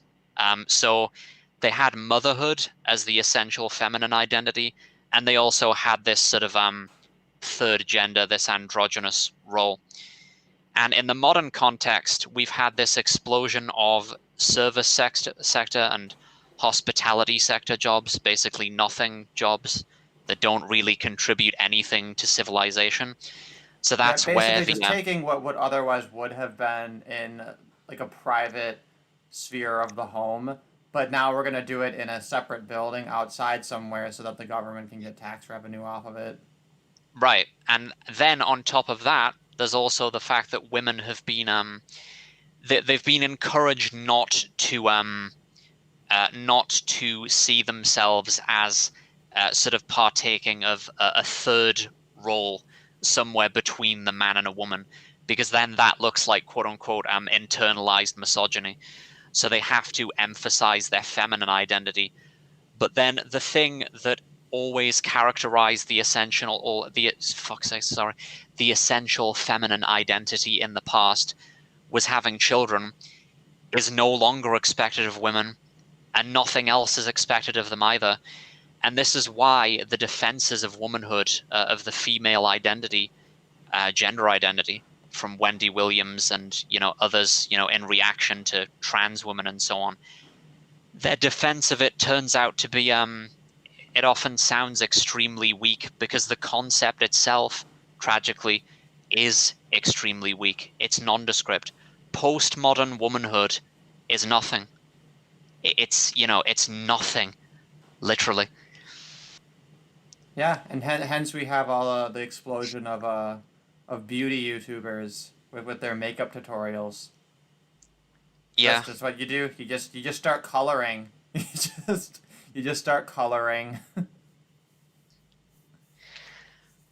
So brutal. Well, the emotional intelligence highlight I have this time, there's a twist because this time it's not a woman. This time By the way, it's a have you man doing just something that I would argue is a little bit just mean-spirited and womanish. as an aside, have you noticed that I talk a lot more when it's just me and you? I know it sounds really gay, but like, yeah, that's Well, just I my autism. mean, Like, yeah. I don't know. Maybe it's because otherwise, um, well, it's harder to insert yourself into a conversation, right? If there's other people happening, but Yeah, it's like more anxiety inducing. Well, I always especially for figured me. what it was that you have like some cider or whatever, and then as the stream goes on, that's when more people are on it, and then eventually you just like phase out. Oh, what, because of like drunkenness? Like you think I just get so drunk that I have to leave? Well, I don't. I mean, I don't know what that is for you. I imagine it's like not very much. No, like it's like, and I know it sounds really weird, but this is the curse of the extreme introvert, I guess. For whatever reason, like I get to a certain point where I'm just like tired of talking and socializing. Like it's actually a physical drain, and I need to go recharge my batteries. But I'm not at that point yet. It's fine. So it's whatever. It's cool. This is really fun. Yeah. So yeah, no, and I that's the thing too. Is people ask me like, do you really just hang out by yourself all the time? And I'm like, yeah, it's great. Like, Well, it's not. It's just not by relax. yourself, is it? Hmm? Because you're always talking to people online, so it's not really by yourself. Like, Yeah, that's the thing. You're always talking to people online, and then talk to people at work. I guess it's like a I don't job. understand when people make that argument, like, "Oh, how are you gonna get social skills if you don't talk to people in real life, quote unquote, bro?" It's like, seriously, if I didn't have the internet, my social skills would be so much worse, because I literally would never talk to anyone. There's absolutely no one in real life that interests me. So the internet is the way for me to be a social being, pretty much. Well, and people they depict social media as being like antisocial. I think it's actually more like hypersocial. So it still comes with a lot of that toxicity, but I think that people like because it's the wrong kind of social in a sense, like they want to say it's bad and therefore antisocial. When in Do you reality, mean I think a lot of it is just kind of drawing out what's so awful about dealing with people. do you mean hyper in the sense that it's like hyper real, like fake, or I mean hyper as in like a lot. okay, Yeah. yeah. But okay, so did you hear about Herman Cain? Um, no. He died. So Herman Cain, he had been running as a Republican presidential candidate Yeah, a is it while bad ago, right? And is then he had is it some job in government, and so he died, and they said that his death was related to COVID. Um, Turns out he's an old man, a little bit overweight with cancer, right? He was like horribly sick with cancer, but then, obviously he died of some kind of respiratory thing, therefore it's COVID, right? So Vermin Supreme tweeted out, "I beat Herman Cain." It's like in all caps, right? And I'm looking at it trying to figure out like surely he doesn't wow. just mean like Herman Cain died and I'm gonna gloat, right? Because Vermin Supreme, like he's supposed to be like playing a character, right? Like a Titania McGrath of politics. But if you follow him on Twitter and like look at his platform and everything, like he's stating in earnest like what he actually thinks. It's just that some of his policies are like blatantly satirical, right? So he's never really committed to the character. It's just kind of like a costume, and he has like a couple of funny kind of jokes he says. But otherwise, he's just stating like what he thinks, pretty much at face value. He's not really like in the character all the time, right? Which makes him kind of hard to read. So I'm looking at this and I'm trying to really really like big brain figure out what the meaning is, and I'm like, oh, is this like as a politician you would have a tweet where you say I beat Herman Cain as like to satirize the way that politicians capitalize on tragedies, right? And that's like the Well, most the charitable thing is, interpretation I can come to. But when I the read thing through a is lot of these like comments, the trouble is if you ask them what their motivation was, like, of course they're gonna say that. Of course they're gonna give a story like that because it'll make them look better or marginally better. see, Like, but you know what I mean?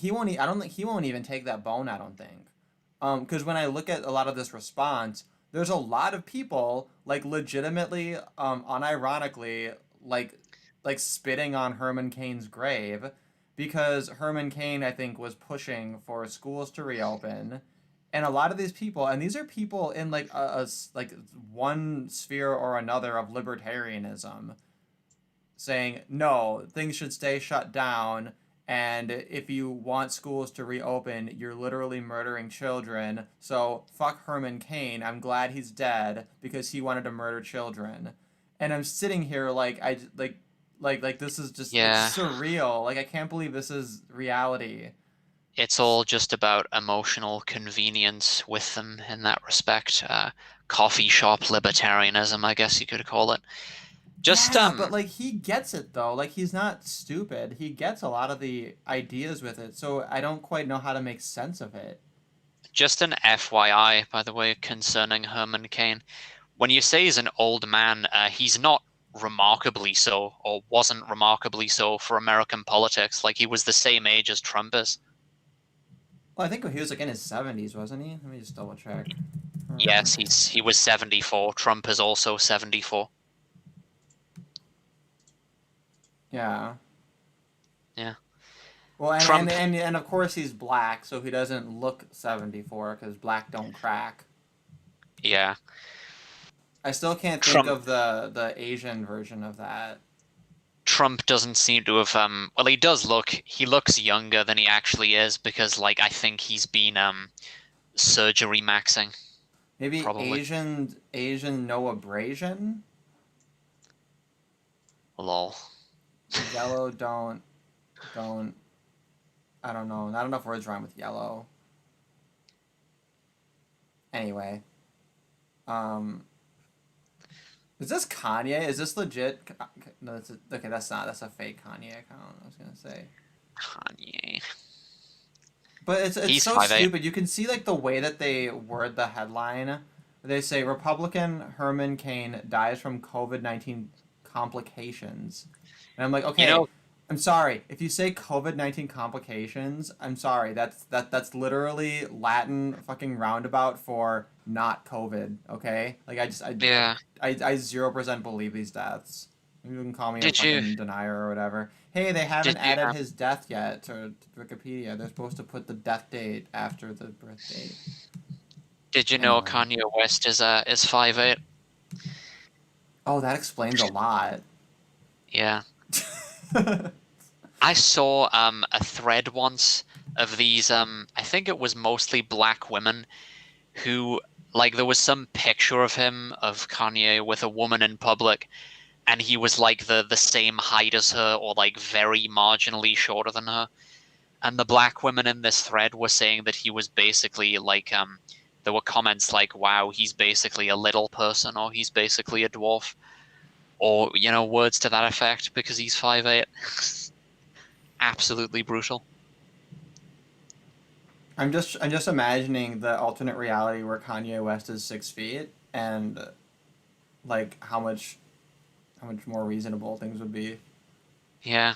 And What the if he were weekend, even shorter? How insane would that be? He'd probably be like a murderer if he was any shorter. yeah, and the He's, weekend, like that Canadian black rapper is also 5'8". but I yeah, know. I'm just looking over this Twitter thread and I don't get it. Like, so this guy says that's a bit tasteless, right? And it's like some people are like, yeah. Other people are just like laughing. These all like maybe they're like 15-year-olds, so it's like edgy people. I mean, like, you sound like you're really shocked by it. It sort of, I don't know if I'm just so incredibly black-pilled and cynical, but nothing I'm really. shocked by the stupidity and the lack of nuance. Yeah. I'm not really so much like outraged. Like people say stupid shit, right? So this person though has 67 likes, right? So somebody says a bit too soon, right? Which is I think reasonable. This person says, why is it that when politicians say send the kids back to school, only 10 to 20,000 of them will die? That's fine. That's good and normal. But when the people who claim COVID was a hoax bite it, we have to all stop and respect them, right? So I guess this is the takeaway. I guess this is This is one of the things that blackpills people. It's interacting with threads on normie Twitter, basically, because I remember Brandon Adamson once commented on this. Just click on any remotely popular post, or like even some political posts, and like it's just a sea of reaction gifs and completely moronic people. Completely moronic. yeah. And look at this guy's soy face too. He's doing the soy face picture. Is his mouth wide open? Yeah, his mouth is wide open, and he has like the straggly like pube beard.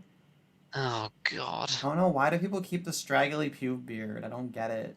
The only How thing do they that's worse than the straggly pube beard is when people have a mole and then they have like a hair growing out of the mole and they don't pluck the hair out of the mole. how would like how do people not feel self-conscious about doing this? It's almost as if like they're deliberately trying to embody a stereotype, or a cliche, like the soy boy cliche. Like they must be aware of that, right? And I guess they just don't care. It's, I don't know. Like if the picture is more than 10 years old, then I can see how it's like Oh, okay, this is before it was like a social phenomenon, but I don't know. well, then he should have fucking taken it down. Then you take it Like, down. yeah. But like it reminds me of the lack of self-awareness. It reminds me of so a lot of people get really autistic about accusing women of deception in respect to their mate selection preferences and this kind of thing. But a lot of women really do seem to genuinely believe it. Like they're not self-aware in the sense that they actually believe their own bullshit. Like I remember this one woman who I used to go to school with her, right? And she'll post things on her social media like why do I seem to find any man who has a man bun attractive? And the answer to that is you don't. You don't. That is not what you're experiencing. Your brain your rationalization hamster is just conjuring that for some reason, some bizarre fucking reason, God knows. You know, like, are we really to imagine that if all men started wearing man buns, having their hair in man buns, then all men would become attractive to her? Like, it's just absolutely retarded. It's like those memes where, you know, women all say that, oh, men become so much more attractive when they're wearing smart clothes or when they're wearing a suit, and like you Photoshop a really ugly guy into a suit and it's like, oh yeah, this is obviously not what you were talking about. It's like they're just so amazingly full of shit, but many of them seem to actually believe their own shit. Yeah, and that's Like, the thing that I have to always remind myself of is like, you know, it's the classic quote, right? They say, never attribute to evil what can be explained by stupidity. And I try to always remember that, like these people, a lot of them, they're fucking stupid, right? And that's just, it's like you should pity them, right? You can't hold them to that standard yeah, of I guess being honest about what they actually think. yeah, like, so just, you know, this is another black pill about normiedom as well, I guess. Like, there's a woman walking around on this planet who thinks that man buns make men attractive to her, right? And she actually sincerely believes that about herself. It's just incredible. I guess people have believed crazier things. Now here this ties into the next thing I found because we're just this is just a nosedive because this is the normalization stream. So everything's fucking terrible and awful, and we're normalizing all of it. Racist thug flashes boobs at kebab shop workers and accuses them of rape in vile rant. So, Interesting. but here's the question: is she so off her fucking rocker that she actually thinks she was raped? Normally, we'd say obviously not. She's obviously weaponizing a fake accusation and just going into blind hysteria. But I think let's seriously meditate on the question: is this woman so fucking insane that she actually literally does believe she's raped? I'm gonna play. There's a video. I haven't seen this video. It's probably gonna be amazing. It's recorded vertically, so we know it's good. Oh God. This is in Scotland, so she's gonna have a dumb accent. You raped me! You raped me! You raped Go ahead. me! Did you rape me? Stop doing that! Did you rape me? Breaking everything, yeah? Did you rape me? Did you rape me? Please, my shirt is going to tear off, yeah? No! She's taking off her clothes Did as you well. rape me? Oh! What? Teri pants. Holy shit! Yeah. Fucking shattered the glass.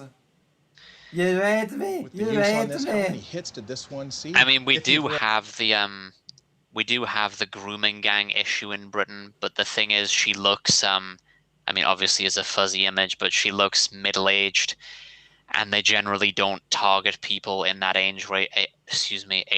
They target teenagers. So yeah, it's implausible on its face, I guess. She does come across as well, deranged. So She seems like she's on bath salts. This seems like some Florida woman kind of shit. This seems like some bath salts shit. Do you her remember when that was accent a thing? was funny. Yeah. Yeah, right. It was literally like a mini zombie apocalypse. And like people would do weird shit. Like there's something truly like demonic about it. Like on other drugs, people will just like I don't know, they might be a little bit dull. Maybe they get a little bit violent. With bath salts, people are just like fucking like carving weird things and saying chants and running around and like screeching and scratching their own faces off and shit. Like bath salts literally just like unlock something that's just like demonic beyond what would be like recreational drug use. So I wonder if maybe this is like Yeah. a bath salts kind of a thing. Like it's like a demonic possession. I I don't do know. believe Do they have bath salts in Scotland? I don't know what. Yes, I think The it only thing I actually. know about them is that there's a stereotype about them having sex with sheep. That's all I know about Scotland. More so the Welsh, actually, I think, not so much the Scots. Well, That like same that's thing. God, all this hair splitting among people in Europe. yeah, Don't you have the different EU? Celtic. It's all one The country. Welsh, All the EU. the Welsh are actually a lot less annoying. Like they're actually quite well, for the most part, quite excellent people. No, I'm sure they're yeah. fine. Hang on, where That's was I? why I can just blatantly insult them without any evidence because I know there's gonna be no repercussions. Yeah, That's how you can tell people are good people. If you can just say mean shit about them and nothing bad happens. yeah, yeah. Paulo says, let's normalize false rape accusations. Absolutely. Absolutely. I mean, we're already there. I think that's the trick, right? Like, we've been trying to get everybody to admit that, like, okay, false rape accusations, it's a thing. They're a lot more common than we want to admit. Maybe what we need to do is we need to normalize them first, and then people will be willing to admit, like, okay, like, I was lying, but that's normal. It's normal for me to just lie and make up these ridiculous accusations, okay? You know. Yeah. Oh, Maybe Derek, that's the trick. Normalize on a everything. on a slightly lighter note, I know this is a bit of a weird turn, but if you could look him up fairly quickly, what is your opinion on Sean O'Price face? I think I did show you him one time, and you didn't really I don't think you said much. Oh, no, is this, let's see. Sean O'Pry, Sean. Yeah. Sean. Okay, so I spelled Sean like the retarded way. Yeah. Sean Oh yeah, his face is crazy looking. Wait, these aren't all the same guy. It's this one though, I remember. Sean with one N. Yeah. Oh, I don't know why there are two N's in there. But yeah, this guy. Okay, that fixed it. Yeah, I mean, obviously he's really good looking. Yeah. His eye area is a bit like over the top, I think. Yeah, that's him. There, now you've got it. Yeah, I think there's a slight delay, but I think his eyes are his most striking feature. Yeah, well, and it's crazy because it looks like it's like something out of a Nintendo 64 game with just how sharp all the angles are.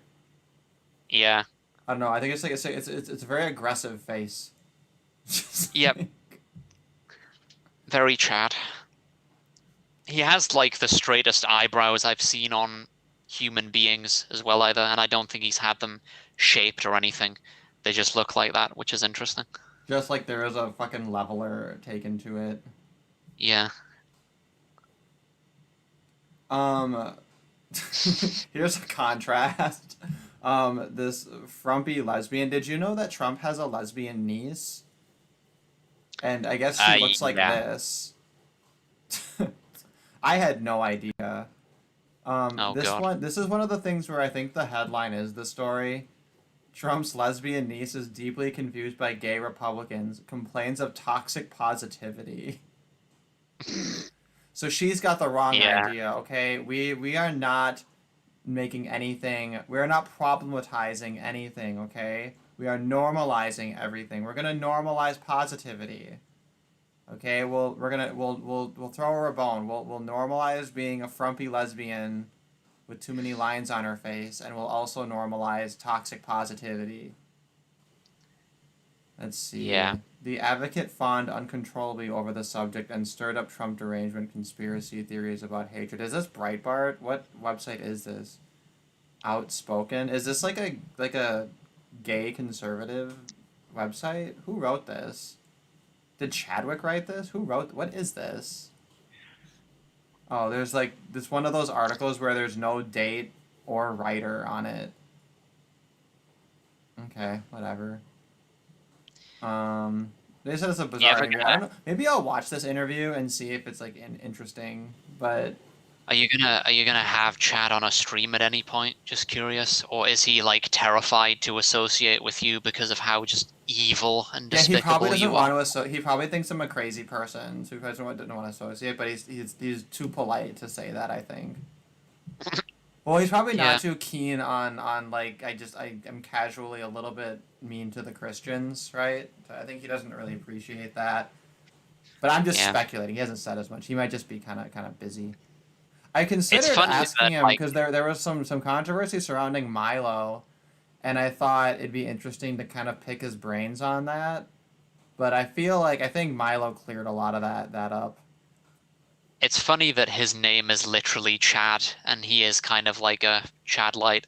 So Yeah, right. It's like how did they know? yeah, Her name's Mary Trump. She looks like a Mary. She looks like a hairy Mary. kind of an unusual name, isn't it? Mary? Hi, Jay Willie. Hello. Oh, hey, you made it. You made it toward like the end of the stream. You said you were getting your microphone to load for like 30 minutes. Sorry, you show up and then I'm just like immediately rude. Statistically, I think Adam is also kind of a strange name. It's not the name that comes to mind when you think of a name that's like weird, but I just mean in terms of how common it is. I've met one Adam in my entire life compared with like loads of Jacks and Michaels and Kierans and stuff. So See, because those names sound weird to me. I've met like maybe 3 or 4 different Adams. Huh. Yeah, and the only Kieran I know was in a TV show. Oh well. I live in a different environment. The worst thing I have is like students that have like weird names, and I can't just like tell them like this child is like 4. You can change the name. Like this, you made a weird choice. Like I don't have that authority, and I wouldn't be so brazen to say like please don't do this. But sometimes I feel like I should.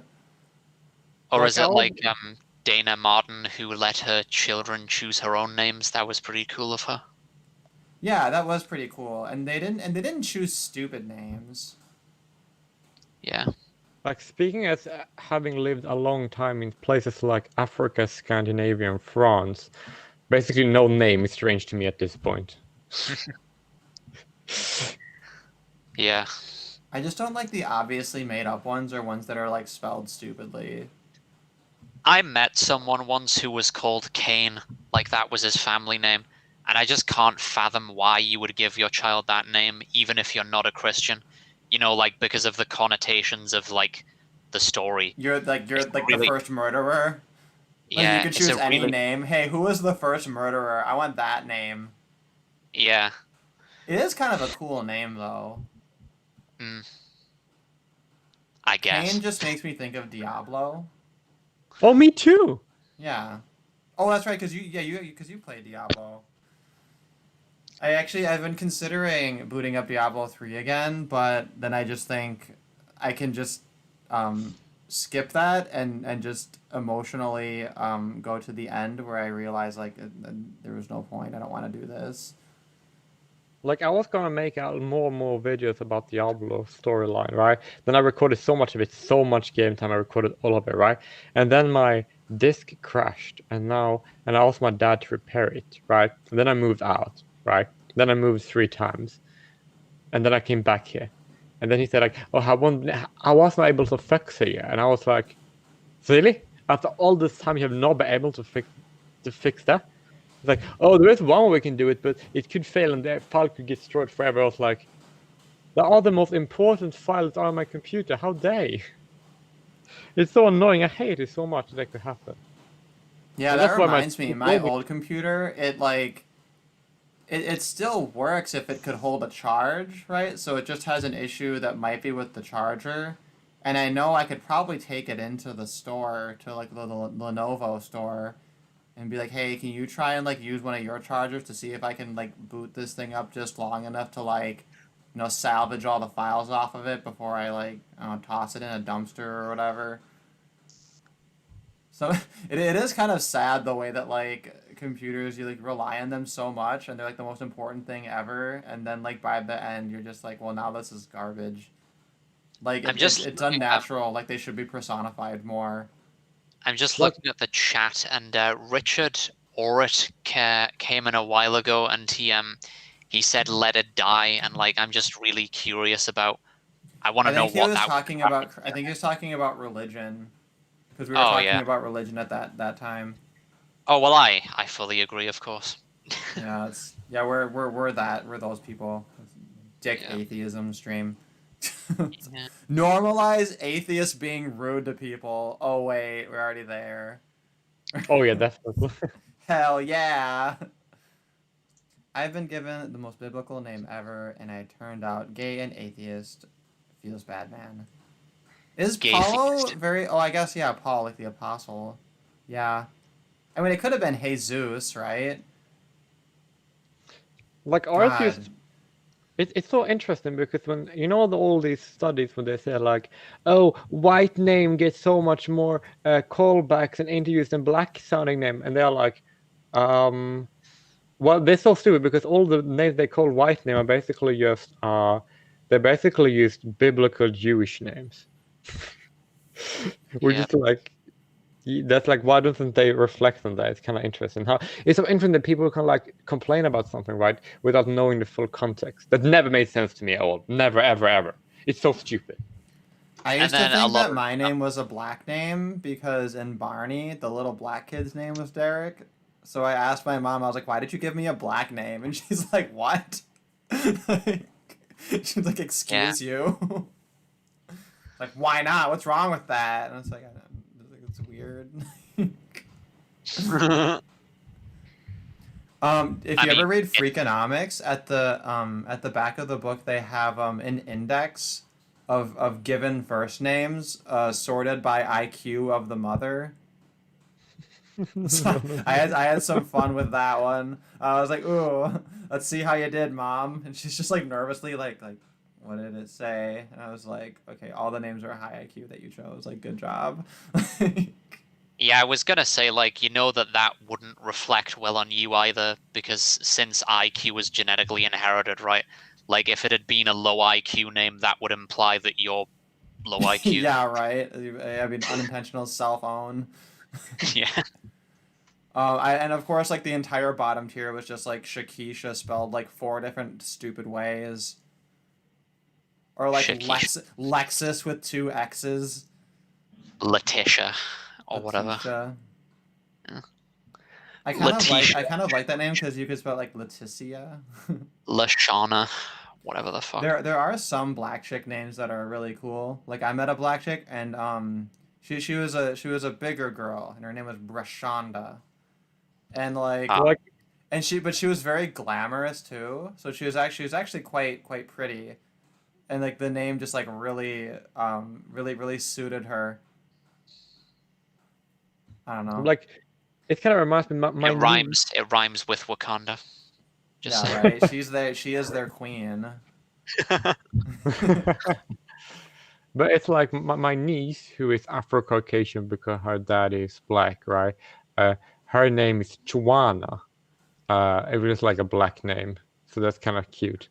Joanna? No, Joanna. Chowana. It makes me think of a chihuahua. But she's cute and little, so that makes sense.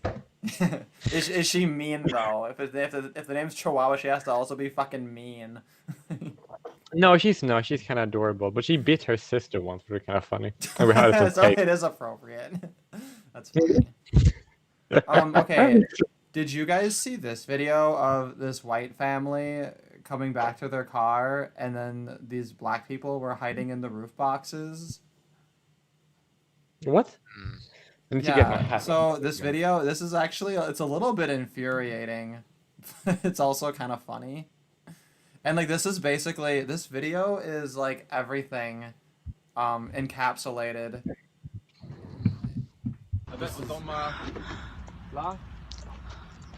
Oh my fucking god, 2 people. Where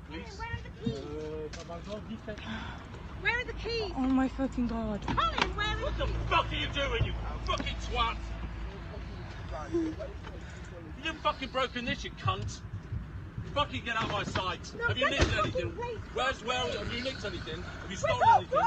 Stop! Where's our stolen? Where's all our stuff? Come here, come here. Empty your pockets, empty your pockets. Empty your pockets. Empty your pockets. Come here. Come here. Empty your pockets. I am recording them now. What the fuck? Where's our stuff? What's still in there? And there they go. Nothing there. And they just walk away. Just walk away into the bushes.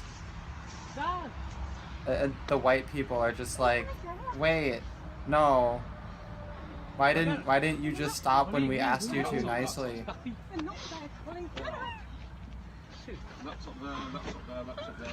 Yeah. Where's the stuff that's gone? And that's the West right now.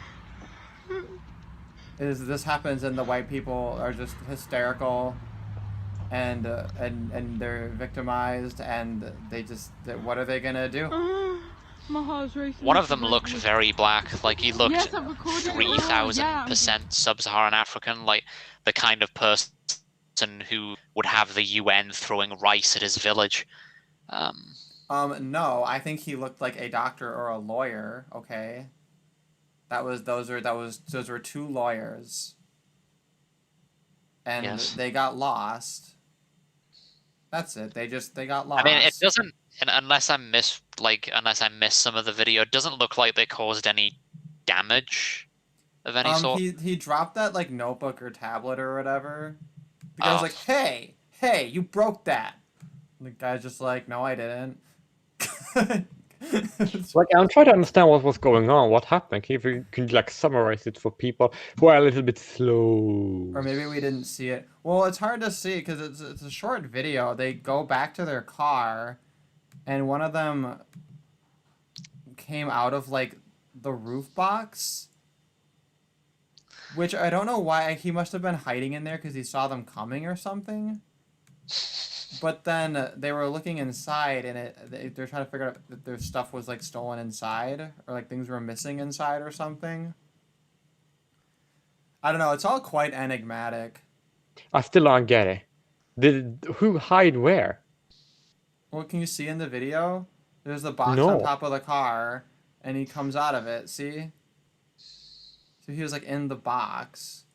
Oh, okay, but nothing else. What did you do after? Did you just leave? I don't know. Maybe they were hitchhiking? It seems like a bold way to fucking hitchhike. To hide in a box. I don't know. I'm trying to be charitable, okay? Because we're normalizing everything. This is just... Hold on, wait, look down, look thought down, it look wasn't down. Uber. Pause. Empty your pockets. Wait. Pause what? Pause the video. I need to show something. It's very funny. You need to pause the video. Back here? Yeah, post the video on Twitter. I can see it on the screen. It's playing right now. Like the delay is probably going to be okay, horrendous. Scroll down. Yeah, what part did you want to pause it at? No, you scroll down. It doesn't matter. You scroll down.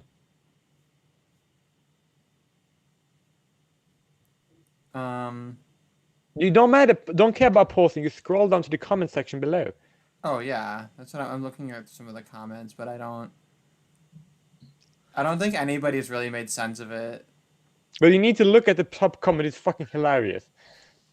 The top comment: payback for slavery and colonialism. Yeah, I like that. This fucking. Well, I'm not gonna say the N word, but I'm thinking it, right? I mean, we all are thinking, right, when we read shit like that. It's like we're basically here. It's basically always just reminds me on the Dave Chappelle. I think about Dave Chappelle. He basically says, the skit. He basically said, the race war between blacks and the N-word. No, we should normalize saying the N-word now, right? And he said that the blacks gotta win because the niggas gotta go, which is kind of pretty funny. I mean, we're the normalizing Dave Chappelle everything in the sketch. stream. So. Well, yeah, and that was totally fine, right? That was like nobody had an issue with that. Everybody thought it was great and enlightened or whatever. And like, it's true. How far we've receded. It's so true. Like there is really a race that normalized too many standards. So now we have to unnormalize that. We gotta normalize. We normalize the standards again. I wonder, is this guy being ironic? I wonder if this guy's like. I think this is ironical. I think it's ironical. You never know with these tricky nibbers. You never know about. You never know with them. You never know with them. There's so many of them. Like, I think we need to normalize everything, but problematize irony because it's too difficult. I just want everyone to just say exactly the thing. But okay, if this is payback for slavery and colonialism, can we just call it even then? Like how many Well- how many times does this have to happen? Can we put a number on it and then just like call it even? yeah, I'll be down Like, for that. You know, yeah, I think a lot of white people would say, okay, like we'll just add up the crime and then we're gonna call it even, and what's done is done, and clean slate. It'll be great. You know, Yeah. But obviously, it's a pipe dream. Or It's you not could gonna have. happen. Why would you ever want to have reparations? Because if you have a reparation, you cannot claim that you want reparations after that. Well, it's no. kinda Here's like- here's what you could do, and this has been made as a proposal by some nationalist parties in Britain, is that you could essentially pay non-natives in exchange for leaving the country, like Oh, that would be lovely. I would love that. paid That was, repatriation. yeah, that was close to what I think Malcolm X advocated. He had let's have a Yes. back to Africa movement, right? Well, no. That might not be because, like, it's I like living in Africa, and all the people that would. Well, it kind of depends on who would want to move to Africa. We like, all have to make sacrifices, okay? You can't be so And, well, they selfish. can just move to. Like, it would be kind of funny to them move into a southern African countries because because the blacks in southern Africa, they would not be down with that. They would go. I just think it's very offensive All that hell would you, break as a loose. white person, feel that you're allowed to colonize South Africa.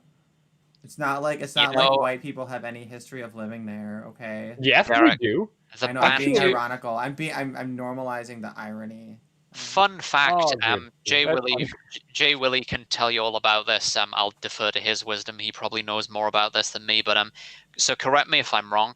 The Bantus who currently inhabit South Africa arrived like pretty much the same time as the whites, and before that it was all like a Khoisan, I think is what they were called. So Yep. you actually can make a case that if you're going to say that the white people there have no claim to the land, you can just as easily say that of the Bantus. Yeah, that's actually true. That's actually true because the Khoisan were there first, right? But the Bantus, right? They did inhabit the northernmost part of South Africa before the European discovered the tip, if that makes sense, right? But the Cape region, there was no black people in Cape region, which is like half of the country. There was no black people in that region, and so therefore they can just settle there, right? The black people were just living in the northern part region, right? But they are mainly the Sotho-Tswana mass ethnicity who live there, whereas who are Bantu. Another Bantu people are much later, like the Nguni, who then became the Xhosa and the Zulu. They came later, right? Wasn't there also the just curious? Wasn't there also like the Zulus in the east, or am I getting that wrong? Is that a totally different part of Africa? What can you repeat it? I couldn't hear. Weren't there also the Zulus somewhere in the eastern part, or am I confusing that with a different part of Africa? Yeah, a lot of people think that the Zulus are somewhere in the east, but that's not true because the Zulus came about, like the Nguni people came about from like the southeast of Africa, right? Mm-hmm. But then when they came to southern Africa, they basically started to branch off, and then when the Zulu people actually came into being, was like very much south. But they are very young group of people that did not exist for very long, and the reason why the Boer republics came into being, right? That was because the northern part there were Bantu, right? The Zulu had killed so many of the Setswana people, right? That the Boer republics had like more area to like settle, right? So if they really want to complain about that, they should complain about the Zulu kingdom for committing a genocide towards the Khoisan and other Bantu people. So a lot of the other black people, there actually are a lot of more historical grievances and racism between different black ethnic groups in South Africa than there are towards any non-black people, if that makes sense. And that is actually very apparent when you look at crime statistics. As hate crimes, it's actually the most form of hate crime in South Africa. It's actually hate crime based on ethnicity from one black to another. Yeah, cool, because that maps onto normal crime statistics too, right? Is it's usually interracial instead of what intraracial, whatever the opposite is. Yeah. And I Oh, would that say makes that sense. yeah, it makes perfect sense, and that is like interracial because it is like a crime that they commit against other people because they are not the same racial background as they are. It's usually a lot of people in like because a lot of people believe in the centuries of black-white dynamic, right? Which is definitely not the case because very recently the very different white ethnic groups in South Africa really did not get along until quite recently, right? And if you look to people that are like who are old, their parents, right, they would not have gotten along at all if you just go back one generation. So it's kind of like very interesting if people, but people never think about that because people want to have this like black-white mindset because it's more convenient and it suits a more foreign mindset. But if you go to people that actually live in South Africa or any Southern African country, it is far more. It is not as black and white as people make it out to be. Pun intended. We need to normalize puns. Yeah. Did you guys see this thing that I found that Nefanor had tweeted out? It was pretty funny. I don't know if we can confirm if it's real or not. I'm gonna pretend it's real because it makes me happy. I'm trying to crop my window. He said, and this is, so he retweeted a screenshot of a tweet, so it's like multiple levels, we can't verify anything. But they said, so some conservative Portland practical joker dressed up in Portland chic, so black helmet, black face mask with red anarchist logo, black jacket, black skinny jeans, black boots, right? Brought a backpack full of Keep America Great bumper stickers, waited for rioters to arrive on the outskirts of the hot zones, stuck Trump stickers over the rioters' Bernie and Antifa stickers, and left the rest up to Charles Darwin. Rioters returned to cars smashed with bats and clubs, tires flat, and the stickers whacked with the same clubs. That's amazing. That's so fucking funny. Isn't that amazing? Normalize that. Normalize that. We should definitely normalize that. That's so fucking brilliant. I love it so much. It's so simple and trick. It said old and probably fake. Really? Imagine How is this? Would this be old? How old would this be if it was Keep America Great Again already? That couldn't be more than like a year old. And it says rioters, right? The riots have been happening not that long. I know what we should do. We should like they should do this. They should put all these pro-Trump, make America, keep America great or whatever on all these like liberal places like Starbucks and whatever, right? And then see what's happening. That'd be Well, I mean, so but funny. they smash up the Starbucks as it is, right? Yeah, which is fantastic, because like I don't fucking like those brands that cave to like leftists. It's just like, why would you want to cave to leftists? And like, isn't you want to have a brand, right? And leftists are gonna do everything to like make everything that you're gonna sell like go down the gutter because we know what leftism is, right? So it's like, it's so stupid. Well, the funny thing though too is like they do always end up eating their own, but the funny part is it's because they sometimes correctly perceive racism within their own movements. Like they go, "Wait a minute, this is hypocrisy," and then they eat their own. And it's like the one time that they're able to correctly identify it. Like, did you guys hear about the Wall of Moms? Oh Lord, no, I've never heard about that. What? Oh, No, this like- sounds terrible. Okay, so it's fucking infuriating, right? So step one is these moms are terrible mothers and produce rioting communist dipshits as offspring, right? And then they catch and release, fucking inflict these ridiculous, awful progeny onto the rest of society, right? And then when they're bastards are all in the street looting, like burn, loot, and murder movement, BLM, fucking they have the nerve to then come out and say, "Oh my God, the police are arresting our criminal fucking hellspawn, so we're gonna form a wall of moms because they're not gonna dare to take down me. I'm a mom, right?" Just like this sense of entitlement that like not only did you fucking fail as a mom, but they're so confident that they can do no wrong and that their shit don't stink that fucking they get to just go and make a human shield to defend their rioting brats, and that they'll have absolutely no consequences for it. So that's the concept. That's obviously a very unbiased and very charitable um, iteration of what their concept literally is. Definitely their own words. But it turns out also, I learned about this today, it's a proper organization. Um, like a 501c organized by this chick named Bev, right? And a bunch of black people got pissed off because I guess they were saying that like there weren't enough black women involved in the Wall of Moms or whatever. And then I think the Wall of Moms started like excluding black people or something because they got sick of the complaining. So the whole thing just like devolved and collapsed in like the most like hilariously ironic way. So hashtag normalize irony, hashtag normalize moms failing at their jobs and just being complete assholes. And now there's a We wall don't of need to veterans around the normalize wall of that. moms too. Like worshipping bad mothers has been the standard for the West for a long time now. So Yeah, we're because they're just seeing looking it like obvious. We're seeing it manifested in a literal wall. Oh, speaking of mothers, I don't know if there's anything really interesting or unique that we can say about it, but would you be interested in, I don't know, having a look at that article I sent you about surrogacy? yeah, we can do that. I just need to Oh say one yeah, thing about we'll moms bring though. that up because yeah, that's Jay Willie's white whale. Yeah, but I just need to say one thing about the moms first, if that's okay. Okay. It's just a joke. Why do you think they have a wall of moms? Why? Because there are no dads in the picture. Oh, I thought that was gonna be the joke, but I thought.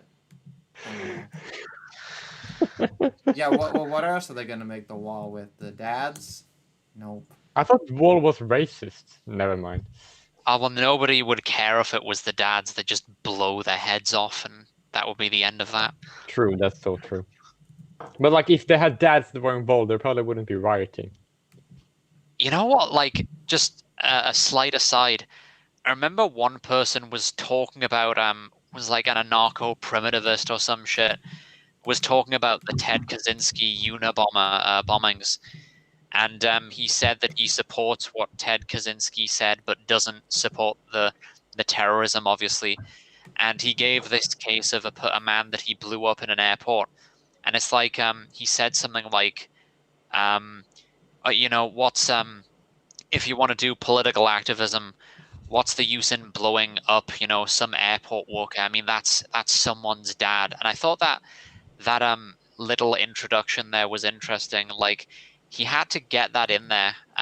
You know, that could be someone's dad. You know, because it's like the implication is that you know, a man has to have some other people that he's responsible for, because in and of himself, like it just doesn't matter. You can just bomb him and like, yeah. Well, you have a actually, point. that feminists actually made the same argument, right? When like people would say like, oh, like you have to care about women because she's someone's daughter, or someone's sister, or Yeah. someone's mother, right? And then feminists say, Except- well, how dare you? It's good enough that she's just a woman, right? But Yeah, like, except that's an absolute crock of shit, obviously. Like, right. Yeah. you know, Like, I would say she could be someone's mother or someone's daughter. I think that makes sense. But she could be someone's sister.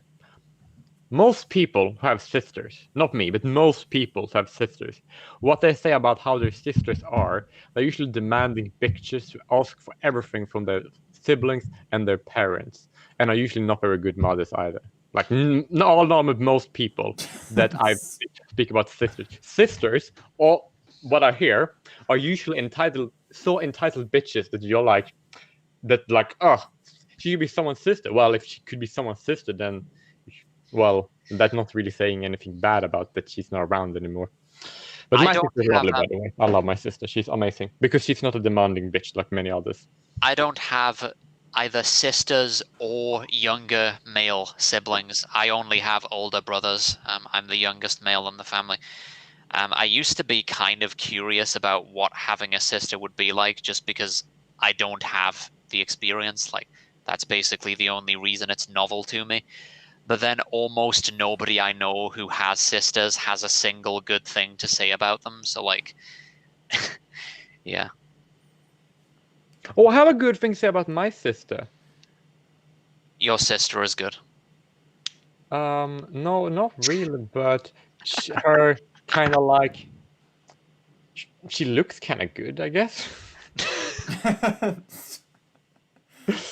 Well, like, geez, let's hope she doesn't get stuck in a washing machine. Why would she just be stuck in a washing machine? It's a joke. Well, usually that's a step sibling joke. By the way, here's the article, Derek. Oh no, I no, I get have it up. I have it up. I have. Okay. Oh, and she's also a mother, and that's. There you go. Mine are pretty okay.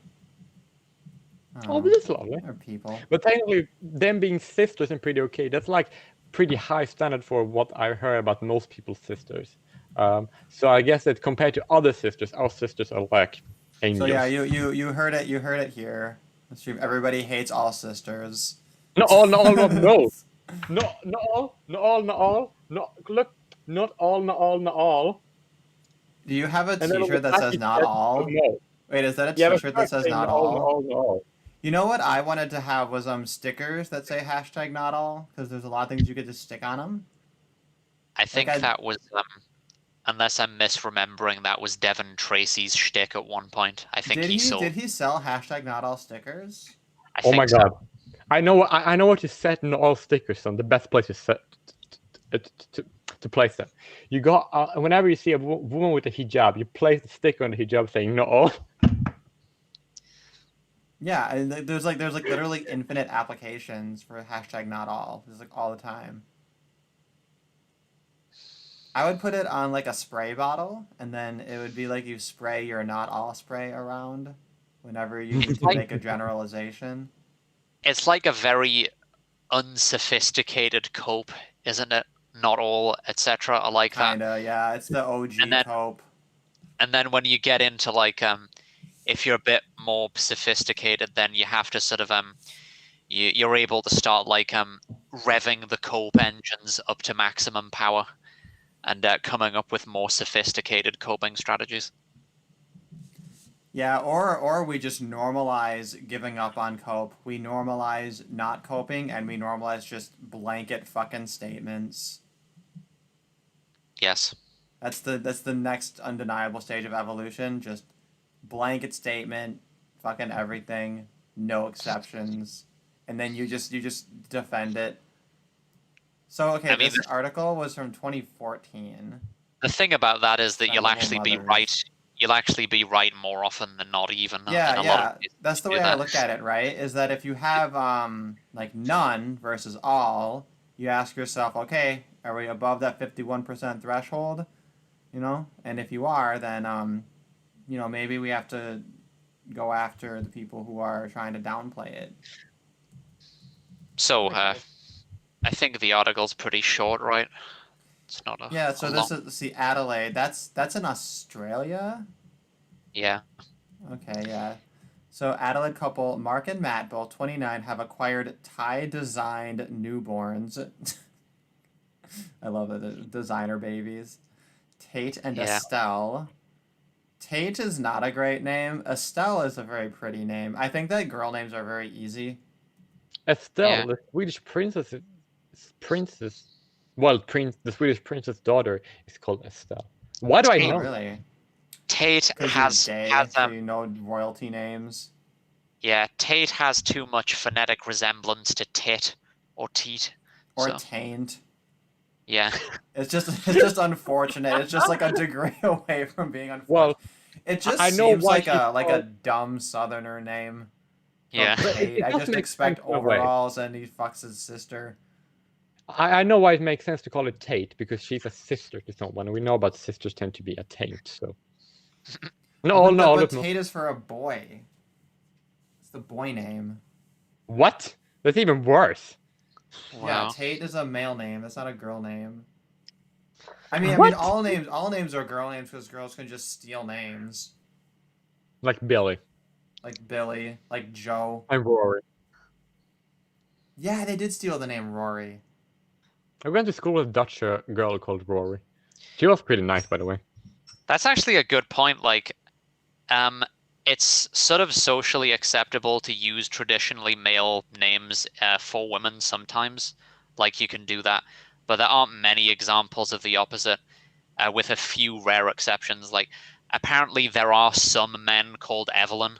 Like, it has been used as a male name occasionally. We had a Like, prime minister called Evelyn in Britain at some point, but like, yeah. the same thing can be said about Sandy, or well, maybe not a strictly female name, but some Latinos are called Jose Maria. So like you have Maria. It's like as a part of a male name. So, Yeah. but it's not I've as never heard common as the that. other way around.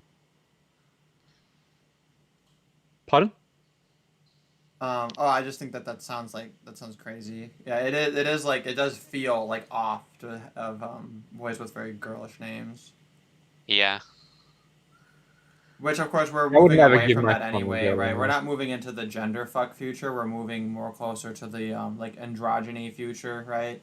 Where the progressive thing is to choose very very neutral sounding names, such that there's no suggestion or imprinting of anything onto anyone. This is Yeah. stupid. I love that the things are that you assume things. I love to be able to make prejudgments. So yeah, Yeah, Derek, of course you do. the Adelaide homosexuals with the stupid children's names. Yeah. Well, okay, but I mean they did well on one of them, but anyway. So Yeah. let's see. The dual boy girl delivery an hour apart by cesarean section to separate surrogate women for gay parents is believed to be an Australian first. Wait, what is that? What a strange. The dual boy girl delivery an hour apart by cesarean section to separate surrogate women.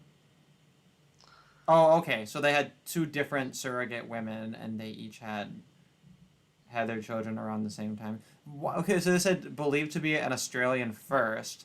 Like, yeah, this specific scenario, I'm not surprised that's a lot of fucking variables packed in there. Anyway, these babies have a complex genealogical history. They were conceived from eggs extracted from a single Caucasian donor woman, separately fertilized with men's sperm, then implanted into two Thai women who acted as surrogate mothers. Commercial surrogacy is illegal in Australia and adoption by gay people disallowed in South Australia. The men spent $80,000 to obtain the children. That's Australia. I guess the A means Australian. Australian. Australia.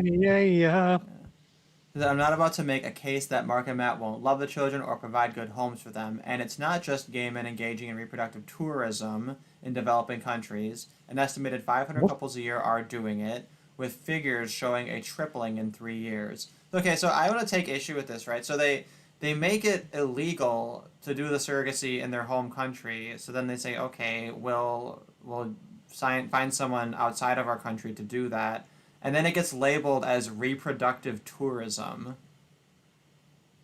which, like, to me that seems that's kind of bullshit, right? Like, if it wasn't illegal in Australia, they would probably do that all in Australia.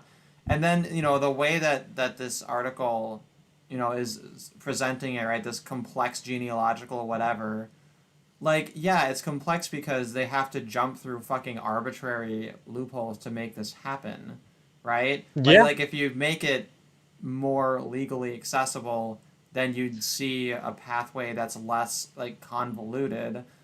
Not that I'm sure that even matters, but I think that this woman writing the article, she's kind of trying to poison the well, making this She's seem evil. like it's a very very unnatural, very weird thing, and it's like, I don't know. It's But I just want to add to before we go on is that like they said that it was illegal for commercial surrogacy in Australia. Like, so you can't do it unless you don't get paid. Which is like what? Why would you remove monetary compensation for like that's just like to disincentivize people doing it, like, and then if they do that, right, they can't complain when people do it in other countries, right? They just can't. That doesn't make any sense. They're so fucking dumb and ridiculous. Like why? And they're calling themselves that they are the ones. Oh, I stand up for women's right. Like you're standing up for women's right to not get money for doing something that she can do with her own body. That's like saying, how is that different for saying that women cannot work? Women need to be in the kitchen. It's not. Especially since like tens of thousands of dollars Australian or whatever else to like a Thai woman, bearing in mind how much of a shithole Thailand is. That's really good. Like that's gonna make her middle class pretty much if she's not already. So like, I don't think she's gonna have much to complain about. Well, and here's the thing too, right? So she says, what concerns me is the complete erasure of the mother or mothers in these acts of global womb renting by wealthy Westerners. This latest case highlights this mother disappearance. But it's like, this transaction is a massive wealth transfer from these men to all these women. So she's complaining about this wealth disparity, even though what she's describing is a way that these men are handing over this money to have all this done. Frankly, I think that seems way too expensive. Like It is. Like I It's think that's way fucking overcosted. It should be like a tenth of that, if even. Like I know it's in South Africa, right? It's cost between 100 to 1,000 to 200,000 rand, right? But don't worry because that is basically as much as 13,000 American dollars. So it's not that expensive. But the reason why it's that way is because it's not legal for foreigners to have a surrogate in South Africa, right? You can only be if you're a South African citizen or permanent resident. Then you can have a surrogate in South Africa, right? But foreigners are not allowed to do it in South Africa. So it's like the opposite of that. Like there in Australia, say, or in a lot of countries, to say you can do other places and do it, right? And then they come back, right? But in South Africa, other people cannot come and do it, but the people who are there, they can. If that makes sense.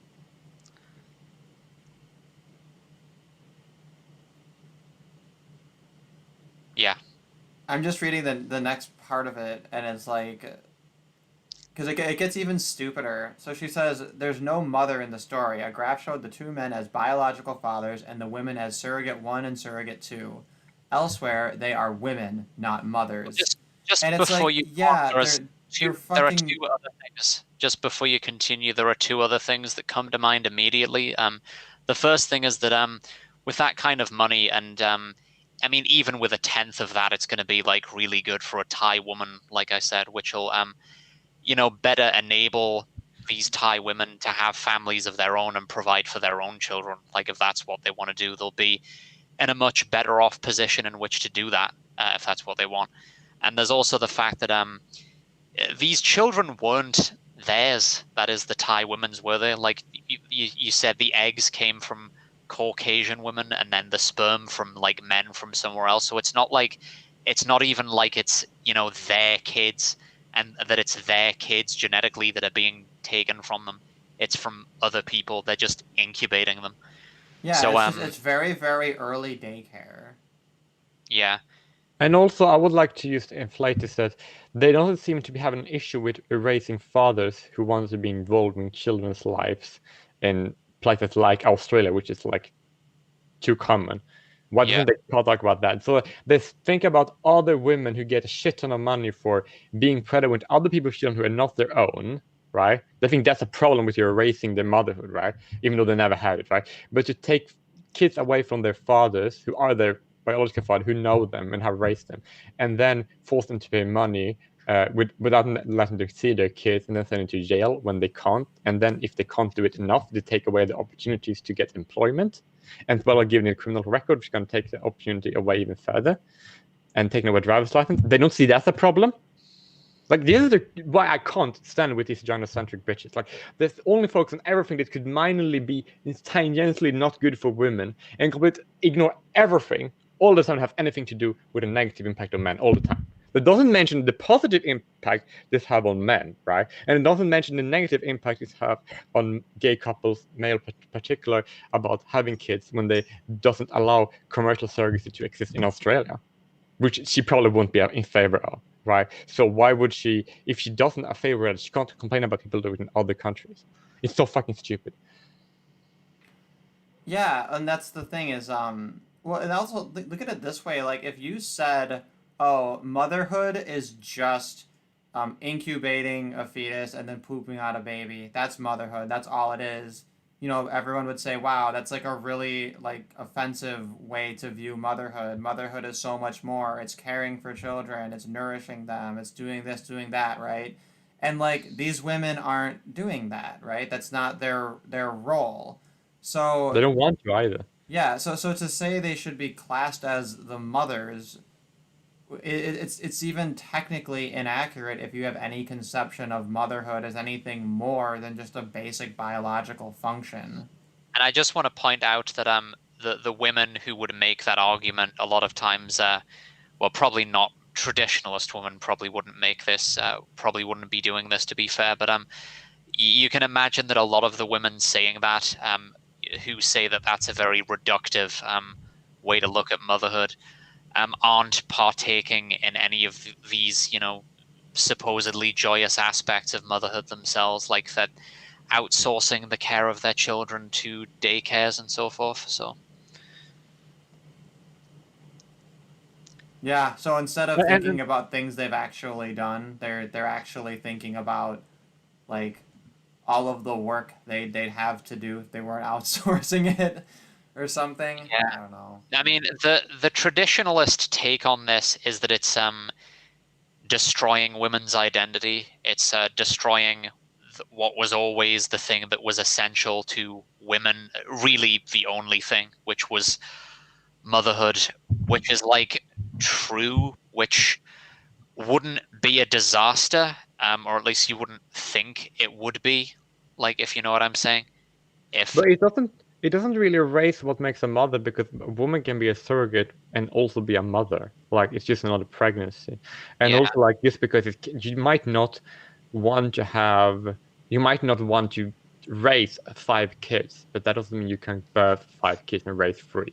Yeah, Like, no one's forcing women to be surrogates either. Like, it's up to them. So and then the parliament must say, oh, but the economic positions, they need to do something to get money. I was like, well, everybody needs to work, and Yeah. everybody needs to use their body to work to get money. Otherwise, you're not going to get money. The only alternative is that you get paid by the state, by other people that are working. So it's like, so if they really think that, they need to then they need to be also must say that anybody who is unwilling to work should be paid for just existing all the time, because that's the only way the argument would make sense. And they do make that case when it comes to the Green New Deals. They say like people are unwilling to work should get welfare forever, right? And they are like, well, at least they'll be consistent now. But yeah, it's like Yeah, we everybody. should normalize that. We should normalize that. Everybody- UBI for all women, and also we're gonna make it illegal for them to work. So it'll solve all the problems. They just get the money, right? We're gonna give them money as though they were full-time working and also surrogates and constantly pregnant, and they won't be burdened with having to work either. So they'll just have everything, and then that'll be the price of like no more fucking articles like this. But yeah, I think the it's thing kind of about worth having the articles around. the thing about the economic deprivation is like everybody is exposed to different kinds of or different levels of social pressure based on how bad their environment is. And it's like obviously if you're a very poor person, you're going to maybe do more desperate things that you maybe wouldn't do if you were middle class, of course. But like it's like with leftists, there's some arbitrary completely arbitrary, just emotionally convenient threshold where they say, right, your situation is bad enough that you can't consent and can't be seen as accountable for any of your behavior. Yeah, it's like basically the thing I said about the sisters before was that, but the reason why they are like that because they are never being told to be adults. They're always told to be children, even when they're adults. Women are a lot of the times, right? And this is what this article do. If a woman they are basically always saying in society, in the Western society, basically said this: women should not be adults. They should just be children, but they should have the authority they should have the power of an adult, but they should never be able to have the responsibility over that of more than that than a child. That's why you see all these women say like, "Oh, mother, father, brother, sister, you need to give me more money. You need to help me because I can't take care of myself. I need everybody to do it. I need to make all these decisions, and then all of you should pick up the pieces and run and come running. Second, I snap my fingers." Like a lot of women are like that, and they treat their siblings and their parents like that, and all the people like and society and the state like that, and their potential boyfriend. And the reason why I do this is because they're raised by a society to be just like children. They're basically said that them being women means they're entitled to everything. Whatever they do is their choice, and everybody else should just fall over backwards or accommodate them all the time. And you know the reason why they can do that and keep doing it is because people keep giving them what they want. And if you really want to not have this happening, if women say like, I need to fuck 10 different men and I want welfare because I get pregnant, you need to tell her to fuck off, because like that's the only thing that happens. If you're gonna raise a girl, you can't raise her to expect her brothers and her parents to come running for her whenever she mess up. Like the way that women have been infantilized in this way, mainly because of feminism, is the reason why they are like that. And it's just because why are they acting this way? Well, it's because we brought them for it. We allowed them to, right? And therefore we shouldn't allow people to act that way, because if people are entitled to other people's support to able to do what they want, then if other people are responsible for you, then those other people can also tell you what you can and cannot do. And what problem with women in society today is they have not that they don't have the they have the right, but they don't have any responsibility to live up to those rights. And if you're gonna have a right, you need to be responsible for that right? And that applies to everybody. All the rights you should have is the rights you should be responsible for, and that is the only way. And for some people, right, you might be able to say like, I actually don't want these responsibilities, and if that means I have like fewer privileges, I'm okay with that. Like people can have different balances, right? And like, one thing you always tell people is like, not everybody is supposed to be a leader. Derek, when you say people, I think you mean men. Men can do that. No, I mean mankind. Well, no, because if we say people, that could carry an implication that some people generally would need to have less rights because they don't want to have the responsibilities, and that's okay. We're going to normalize that. That needs to be, and this time I'm not being ironic, like literally actually normalize that. But the other thing too, though, like the issue is that it's not even just about people raising their daughters and how their daughters are treated, because when you spoil your daughter and she has these expectations and acts in these ways, she doesn't endure the consequences, right? Because all of society still kowtows to it. So there's not even a feedback in a social sense that would discourage this behavior. So it's just it's self-fulfilling in so many ways. So it's fucking over, and there's no hope, basically. Yeah, I was gonna say it's over. Yeah, it's over. There's nothing, absolutely nothing to do. Like, well, you can do it just what everybody should do, and that is to not be this country. My country, no. It's people more focused on like how they would react in their personal life and how they will order their own families. Then I think that the people that are decent, their family would try to prosper far more than those who aren't. Along the undecent people are going to use the state to redistribute the wealth from the decent people. We're just going to be an oppression, so we're just going to have to. So we are just going to get oppressed, which is really, really bad because being oppressed by doing good is still better than being privileged by being horrible, because being that bad, like those entitled bitches are, it's not really going to give anybody anything in the end. It's just like a bunch of sheep shots. They just have to suffer. I just thought, gotta get this out there before I forget it. I forget things very quickly. It always amazes me when traditionalists, men, typically they tend to be men, talk about women's politics as if it's just like an extension of their political will. Like, oh, what a woman professes to believe is completely meaningless. You just need to exert power over her and she'll just agree with you. And like, I think maybe this way of thinking comes from the time when our populations were basically unpoliticized, like in the pre-industrial world, when people just really didn't think about politics at all. The masses, I mean, because they were too preoccupied with survival, and politics was the province of the elites, and it wasn't a democracy. But in our age, the masses very much are politicized. And if your political movement is perceived as being a boys' club, or if it's socially unacceptable to women, like at least these days, it's going nowhere.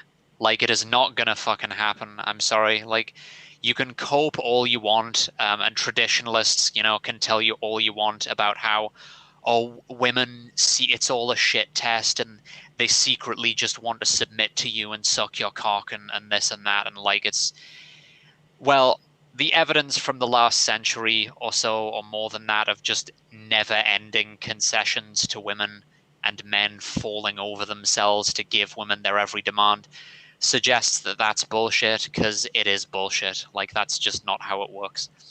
So, yep, all political movements from here on out will fail without significant female backing.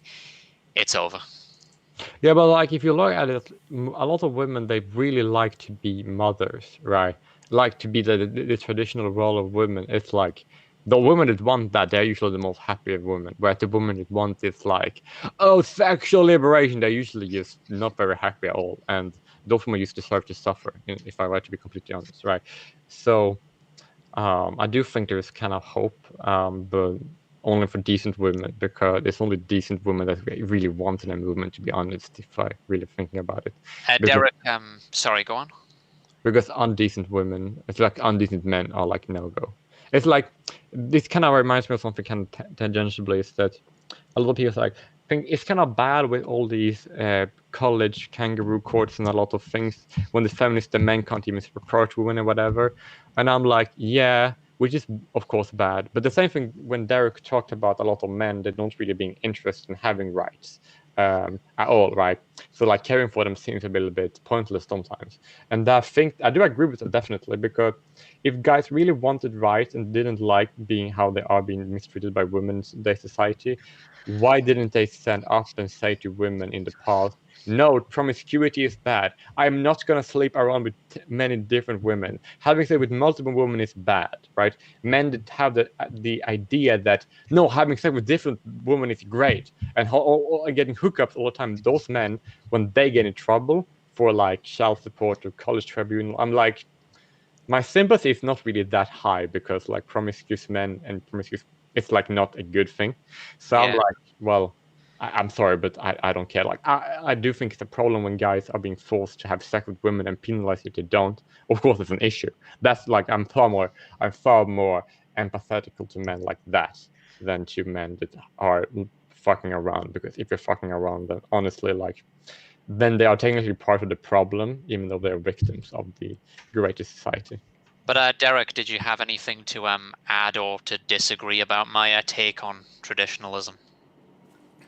I mean, no. I mean, that's why I've been saying, the traditional male as a house Negro. Yeah. Right, and I think that's it is a big cope, because men don't want to admit that they've basically been duped this whole time, that they're kind of like a bunch of losers. But there's also another aspect to it now. I've mentioned this before. This is another cope that traditionalists will use, is that they'll say women's morality is based to a large extent on shaming, and I agree with that part, actually. So they say, oh, you need to shame them. Here's the problem. Women don't really respond to shaming from men, at least not anymore. Like, they only respond to shaming from other women, from like their female peers. So it's just like you're always deferring to women to some degree, no matter what. Like, yeah, I don't know. It makes me wonder if instead of men's rights activism, there should just be like men's rights passivism, like a form of it where you absolutely offer like no possible way for it to be confused as even doing anything that could be perceived as hurting women in any way, and it sort of just sits there as this thing where people say, oh, so you're gonna mention these issues, but like nothing will be done. And it's like, yeah, we can, like, women have to do it, like we already realized this, like Like we have to wait for women to act in a way that's consistent with, the proposition that perhaps some significant minority of women care enough about men that like this becomes a priority. And I guess we're just gonna wait. We're gonna wait until that happens because there's nothing we can do. We have to wait. It's men's right to passivism. Yeah. Well, like I do agree with that. A lot of men they would like shave other men for being virgins, even though the reasoning why men are in a shit situation is because a lot of men think it's cool to fuck around with women that they don't want to marry or like have relationships with. And as long as that is like an attitude that most men have, then they're gonna get fucked over legally, right?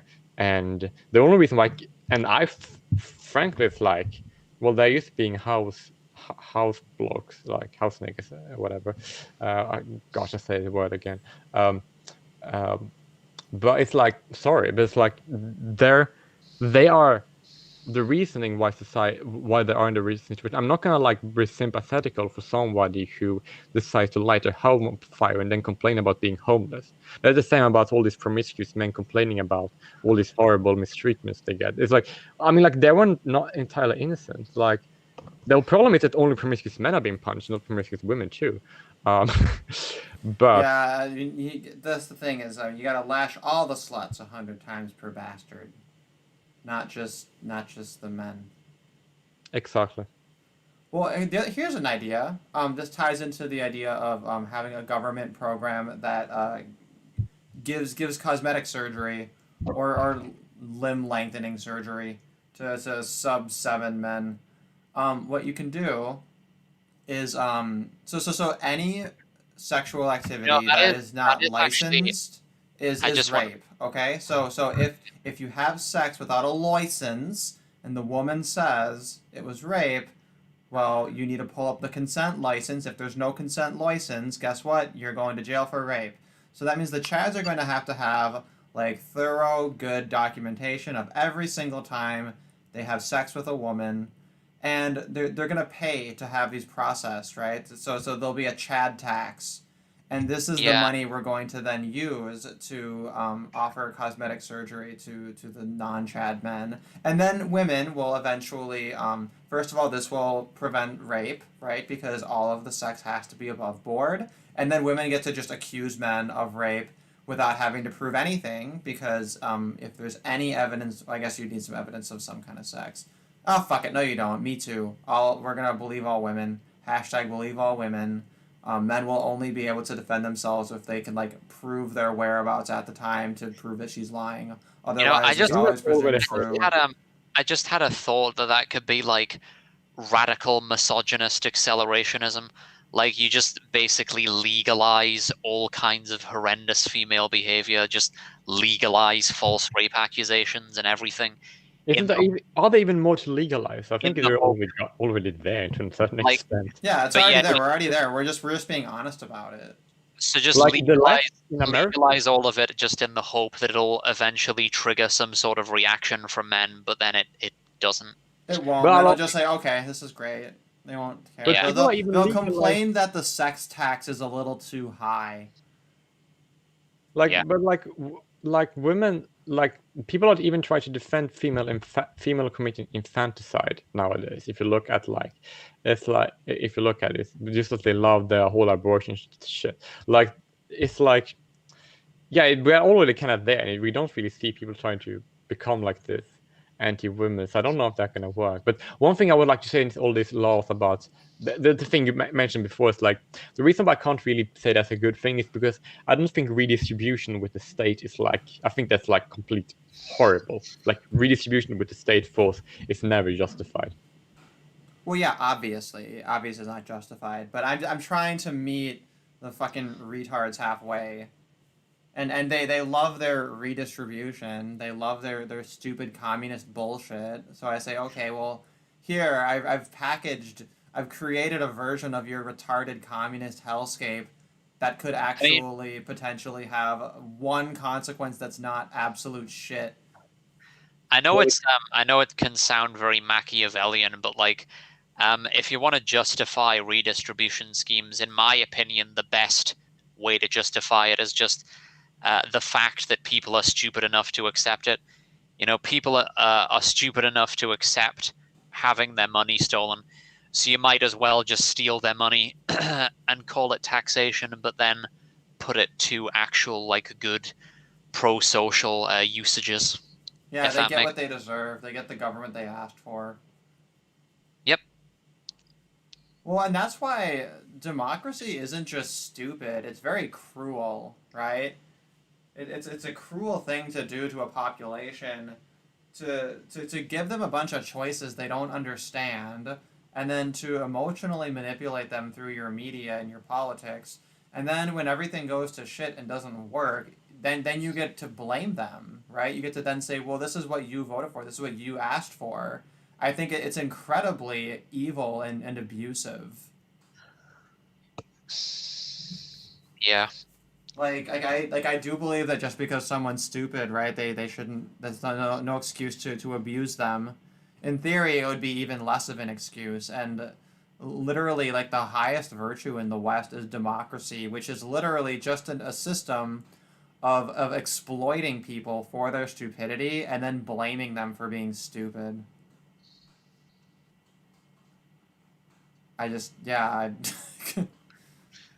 The next part of this is how they talk about how they're going to give the photo of the biological woman. They're going to keep that photo so the children know, like, this is what your biological mother looks like, which I think makes sense. But then the surrogate mothers, the surrogate women, because they're not mothers, won't be contacted or shared in photos, even though it was their bodies who nourished and sustained them and prepared them for arrival. It's like, yeah, you incubated them.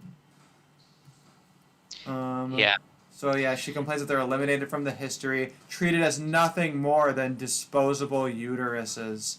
First of all, isn't the plural uteri? I think they're both correct. Oh, okay, one of those things. English is the worst. Yeah. The physical, emotional, spiritual bonds between mother and child that develop during a pregnancy are rendered null and void by a monetary transaction. Like, okay, if those bonds are real, then wouldn't they still be there after the fact? I just think this is some baby Einstein shit, you know? So wait, like, if it had happened, can you read that last little bit just again, like how she described it? She said the physical, emotional, and spiritual bonds between mother and child that develop during a pregnancy are rendered null and void by a monetary transaction. Okay, so is it like the monetary part that she's objecting to? Like, would it not be null and void if there'd been no exchange? If, like, they'd just given away the babies for free, which is insane. Did she have this issue with adoption, right? Yeah. That voids those bonds, right? I mean, obviously she's a communist, right? She's obviously very anti-money. She believes that anything involving money or involving capital is going to make it evil. I'm calling it like I see it, right? And most people, like, think that way because there's a lot of propaganda to support it. So I think that's another way she's not really making her point. She's just kind of sneaking in these little poisons here and there. That's why she's using a lot of language to say very little. May I just say something to inflate one of the potential justifications for redistribution? Like, you can't have women giving their kids, giving money for having kids, right? But by that, if you have that, you also need that all men should be entitled to a surrogate, and that should be all be taxpayer funded for it to be, for it to like make sense. Yeah, egg privilege. Mm-hmm. Yeah, check. Like, if you privilege. have to need to redistribute, then shouldn't you redistribute everything that can be redistributed with the state if they do it with money? But people say, "Oh, that's violent." Well, taxation is also kind of backed with violence, so one can't really justify one thing without the other. It's kind of like, if they want to, they would need to be hypocrites, which they are. So I guess that makes sense. But, like, you can't just have that as a thing. You can't give people money for succeeding in getting something that is hard to get, and if some people can just have it if they ask for it, right? Then this kind of doesn't make sense to have other people having to pay for it. It's like that's like redistribution up, right? And it's horrible. It's like, yeah, it's like unjustifiable. It's like it's unethical. I think if I want to ask the distinction between ethic and morality, would it be correct to say it's unethical because it violates the non-aggression principle? Because I think so. Well, But I might be. redistribution policies, yeah, they're involuntary, right? It's just another way of doing theft. Yeah. But Yeah. everybody's against theft, so you have to make it less obvious. So like government itself is proof that government is unethical. Mm-hmm. Like otherwise they would just come out with it and just like be honest. But I'm just gonna get a drink. I'll be back. the next And also, paragraph like- is really funny though. Like it. So she Thinking says about- Thailand is looking like the new popular destination with surrogate baby breeding rings springing up. Baby 101 was shut lovely. down in 2011 with 13 Vietnamese women, half of them pregnant, freed. What, So what I do you mean love it. free? It's a baby breeding ring. It's they make What, it like, sound like it's fucking dog fighting, right? Like and these women who are being paid ludicrous sums of money to incubate babies. They've been liberated. They've been set free. I have to find out, right? If they were pregnant, what happened to those kids that weren't even theirs? Yeah, right. What happens to these pregnant women? Like they just like have these like white babies, and then they're like, okay. Like, Well, they're women. shouldn't They can just kill them. It doesn't matter. But it's like, so they justify, so they want to have couples, they really want to have kids, right? And they're having kids that are being grown, right? And they're having that kid before it's been born, like, they're having that woman that's pregnant with that kid just disappearing somewhere, right? With the kid, and she's losing all the money. How can that be good for anyone involved? Yeah, no. Well, because they're not concerned about like the practical reality. They're concerned about this ideological commitment to making sure women are, I guess, treated like precious gemstones, or like I don't know, like something that's like because gemstones are too hard, right? Something that's just like eggs, China? like a literal egg. No, but like China, you have like China porcelain. Oh, there we Porcelain. go, like porcelain. That's good. Yeah, and if you break it, it kind of crack and it can hurt people. So that makes perfect sense. No, this is where the gymnastics get really She's so evil. This is where she's about to lose all subtlety. So she says, in Thailand, the hired mother is required to be single but with previous children.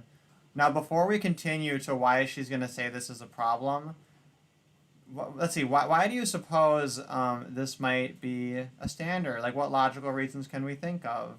So that the kid isn't, if she's married, then then she probably have sex with her husband. That means that she have a risk of already being pregnant. So they could pay her, and then she get pregnant. But she was getting pregnant shortly before by her boyfriend or her husband, right? And then when the kid is born, they paid a lot of money, and the kid isn't her, and she might have spent a lot of that money, right? And then she can't give it back, right? Because she didn't know she was pregnant, right? That she's gonna get in debt, and that's not good for her and nor her children. Yeah, so that makes sense for the single part. And then with previous children, I imagine that's because like your first child is probably generally going to be like the riskiest, right? If you've had previous children, then it shows like, yeah, you can carry a pregnancy to term because you're not going to do this arrangement if you think there might be like risks involved, right? And also that she understands what she's getting into. It allows her to give like a more informed consent if it's not her first pregnancy and being a surrogate. And it's also important because like women get physically attached to their to their children when they are being born, right? So therefore, if women doesn't have kids, right, or get pregnant and then she have to give it up to someone else, right? Even if it's not biologically hers, that could have a really negative effect on her mental state, right? And so if she already have kids, then she know what giving birth does to your psyche, right? So and then she doesn't feel the aching for having a kid because you already have one, right? Even if it's big, like. Yeah. And then, so So in short, these two standards, right, sound like they're to prevent exploitation, or to prevent things that might be harmful, or to prevent like fraud, to prevent all kinds of horrible outcomes that we definitely want to avoid. It But would she hurt her says, primarily. here's what she says though: wouldn't her being single with children make her even more vulnerable to exploitation? Could she understand a contract and provide full informed consent? Was it possible for her to change her mind at any time? Like, so literally the things about this that would make her be able to give informed consent and to resist this being exploitative are the things that she's arguing would make her even more vulnerable and even, I guess, dumber. You Well, can't fucking win. This woman, they also said that them, Megan had a real paid job, a really good paying job. And you were single, you have kids, single woman with kids had a really good paid job. You were whole way through, and you were always gonna get all that really, really lovely money, right? And she was having employed in a really good paying job. And then somebody decided to crash the entire industry, take away her job, give her another kid that wasn't even hers, right? And with removing all the money, and making a pregnant single woman jobless and without money. And they call that freeing her. Yeah, she's been liberated of her economic choices. They're the dumbest. Like, I'm sorry, but I just need to. Do you honestly agree with me that these people are mentally, physically retarded? Yeah, right. Well, and this woman here is, of course, like a white Western middle class, like feminist, right? Minimum middle class feminist. So she's, she's gonna liberate these dumb brown women for their own good, because she knows what's best. People never forget that the white leftists are the most racist people that ever existed in human history. And I can back that up. There's no question about it. They are literally the most racist people that have ever been alive, ever. There's no one have been more racist. Yeah, I'd say that anti-racism has definitely given racism a run for its money in terms of perpetrating racism. Okay. Like, anti-racists are like the worst racists, and racists are the best anti-racists, ironically. So, okay, the next part here, though. So here she brings up some actual valid concerns. We had to get halfway through or near the end here before it came up, but she said, would she be required to terminate when multiple embryos were implanted and grew? What if the drugs and other procedures make her ill now or in the future? It's unlikely she will ever be followed up. And it's like, can you imagine you're running a service that, helps surrogates find clients, right? And that, like, this doesn't ever occur to you, that you don't have any standard for dealing with this, or that you're going to be a surrogate and, like, this question never crosses your mind and you have, like, absolutely no assurances whatsoever. Like, clearly part of the cost is that a proper, like, surrogacy organization is going to have some sort of insurance policy against this to try to offset, costs and complications, and that this would get structured into the cost of using their service, which is just like a logical capitalist thing, right? Mm-hmm. Yeah. So she says, today we have stricter and more humane laws and protocols around adoption and the rights of birth mothers and their children, but the global baby production industry profits through circumventing these. I love how she tries to use this like sinister, right, like industrial kind of language, this like sinister capitalist industrial revolution style language, but it's like about babies, so it just sounds funny. Just imagine like baby factories. I also would like to add that she's comparing apples to oranges. If hiring a surrogate to have your kids, that is not adoption, because the kid's not a foreigner's. It's not another human being's kid. It is your own biological kid. It's not adoption. So they're going around. It's like they're going around. No, they're not going around adoption. They are not affected by laws concerning adoption, because this is not adoptions. this is a babysitter, right? That's what she is. She's a babysitter. Yeah. So Right. so when people say, "Hey, I want to use surrogacy to have children," she points to this and says, "Well, why don't you just use adoption where it helps these mothers, right?" And it's like that's not the same thing. It's But- literally like me saying, "Hey, I want to go get a pizza," and they're like, "Well, look at all these laws we have to make sure that our burgers are so good. Why don't you just get a burger, you fucking idiot?" And it's like, I'm gonna go over here where there are pizzas. And they're like, but the pizzas don't have our burger standards. And it's like, yeah, if you want us to have your fucking standards, then make pizza standards, you retard. And also, just to point out this very interesting fact, like if a woman is single, right, and she don't want to give her kid up for adoption, right, she'd be a surrogate. She can afford keeping her kid because she's poor, and then she won't be poor anymore, right? And then when she's had that more money, she has easy time to find a new job that would be better off, because we know that the economy pretty much works that way, right? And that means that she doesn't like this. She would rather have that woman giving up her already having kid for adoption to a foreigner, right? But I guess that makes sense because they don't want European descendant people to have their own children. So, but yeah, but like you also see that kind of interesting that she kind of exposed. She doesn't give a shit about those women, right? You'd rather have them giving up their kids up for adoption than helping other people having their own kids. So rather than two people having their own biological kids, they're being happy. So you'd rather have people who want their own biological kids having another person's kids who want their kids themselves. What the fuck? It makes no fucking sense. But no, nothing she said makes sense. I guess She that compares this to the Dark Ages and says that we're being blinded by glitzy technology, and otherwise we'd have the clear judgment to have sensible policies in the surrogacy business. But like, she's not advocating for anything but it being banned, and then she's bitching about the fact that people can work around it.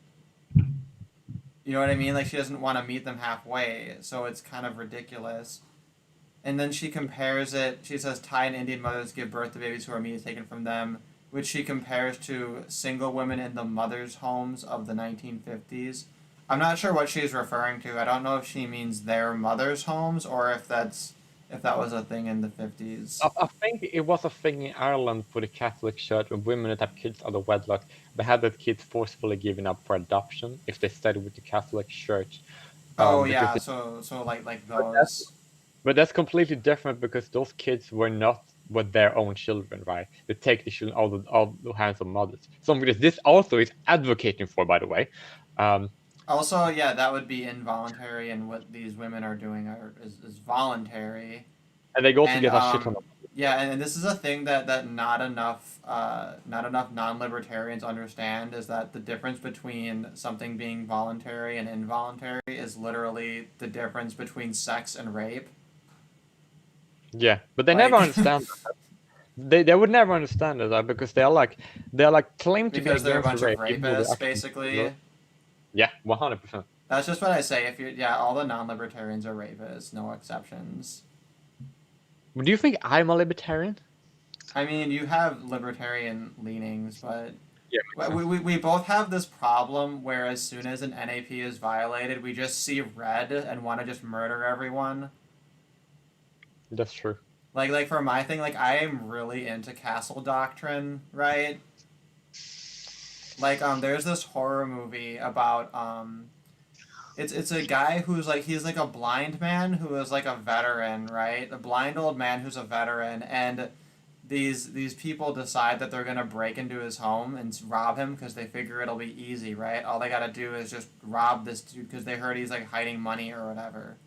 So they break in, but it turns out he has like traps everywhere, and he is literally fucking hunting them down and murdering them all. And like you find out he has like a woman like trapped hostage there because like she was responsible for like the death of someone or whatever. So he like kidnaps her and artificially inseminates her so he can like have a child or whatever.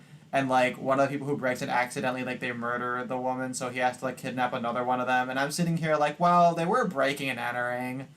Like yeah, that makes sense. They kind of like they were breaking and entering. Their plan was literally to rob a blind old veteran, right? So I'm sitting here like, I don't have sympathy for them. I hope he fucking murders them all. I don't care what fucking happens to them. Or like these fucking retards who are like protesting in the street and then get hit by a car. I'm like good. I agree. Black And the only lives reason why splatter. Fuck he it. had Like the only reason why he had the other girl imprisoned was because he forced her to be pregnant because she led to the death of his own daughter, right? And then when they killed her he shot her by mistake because they brought in, he had her do the same thing. And yeah, I'm yeah, like, yeah, yeah, yeah, yeah. well, why did you do that? Yeah, yeah. So you saw that movie? Yeah, that was a great movie. And yeah.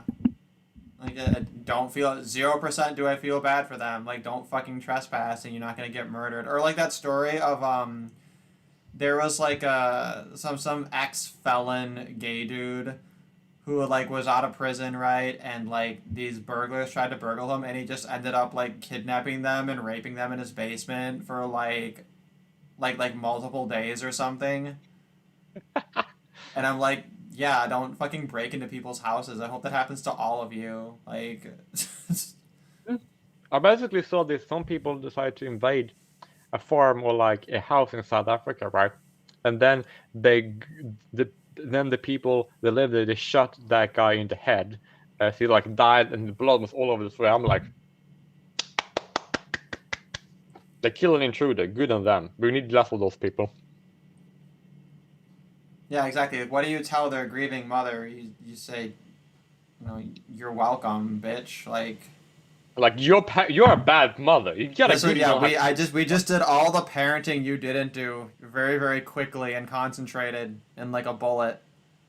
No, we undid all her bad parenting. You just tell her they broke into my house. They broke into my house. Yeah. It was heading straight for me. I just wish that worked. I'm just saying I wish that castle doctrine was like everything. Anyway. Yeah. No, but you're right. It's so I can't understand how people can be so unethical. It's so weird. Like, why can't they just admit that that if I want to someone want to do a work for someone else, and then why do they have a problem with that? I don't get it. I don't know. Like, I get being immoral, right? I get like not having a perfectly virtuous life because I think that's a very difficult bar, right? That's a perfection that like nobody's ever gonna really reach, right? But ethics is pretty fucking basic. It's like not that hard to not like steal or hurt people. No, that's true. To not be a net drain, I feel like is just not a high bar, and it's really sad that like we can't get past that. Let me see. So she talks about a documentary called Breeders, a subclass of women. Like, what is wrong with women being surrogates if they want to? Like, actually, one of my former neighbors, like we were like meeting in Johannesburg, right? And then he was talking about one woman he knows. She like used to be a surrogate once because she needed more money, right? And that was just good on her. So it's like, and that was nobody had a problem with that because it's like South Africa, and that's like normalized, right? So you don't tell the feminists in the West about that because I don't want to lose my rights. I mean, Yeah, is this so I guess is this woman actually a feminist, or is she a traditionalist, or are they kind of the same thing?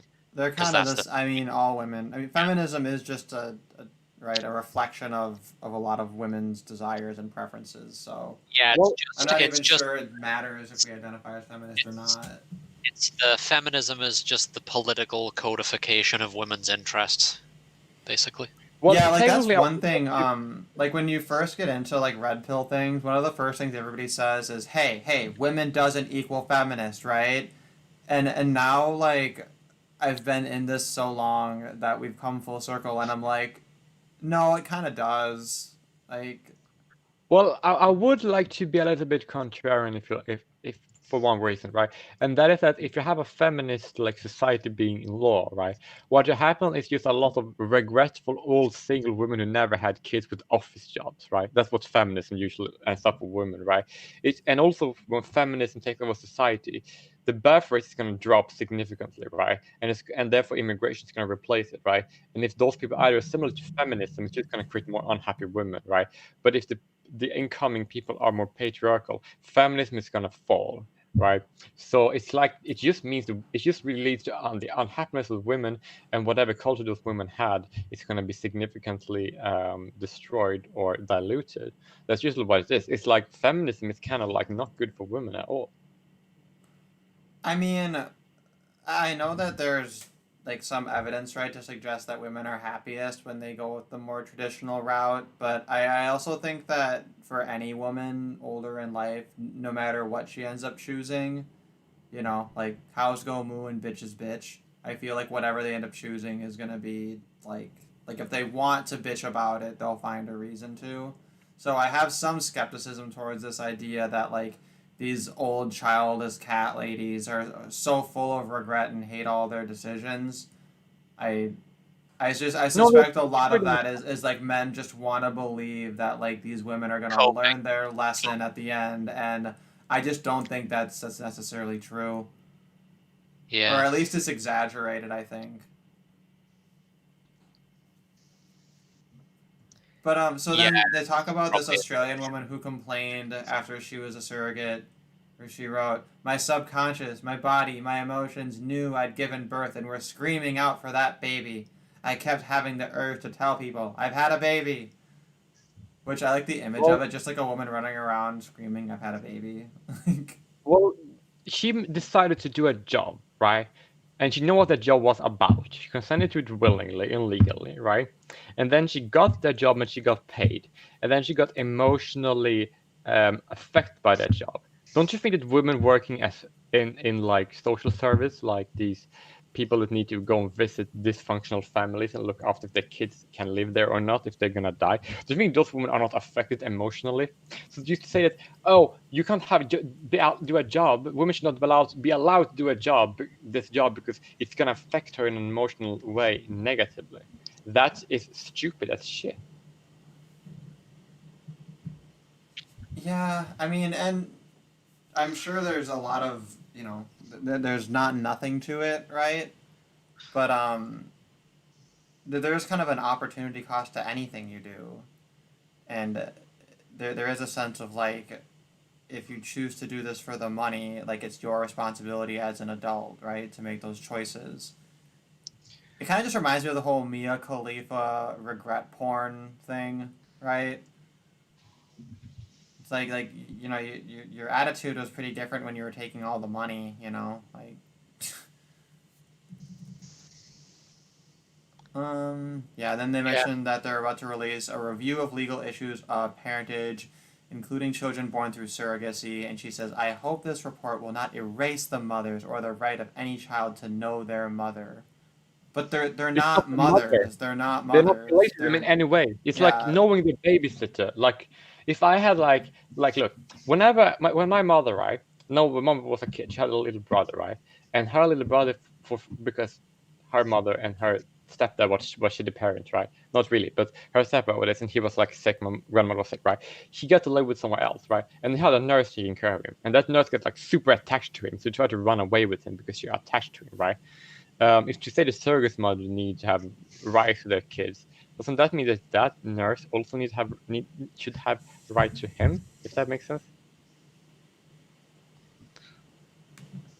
I'm sorry. Wait, they should have the right to what?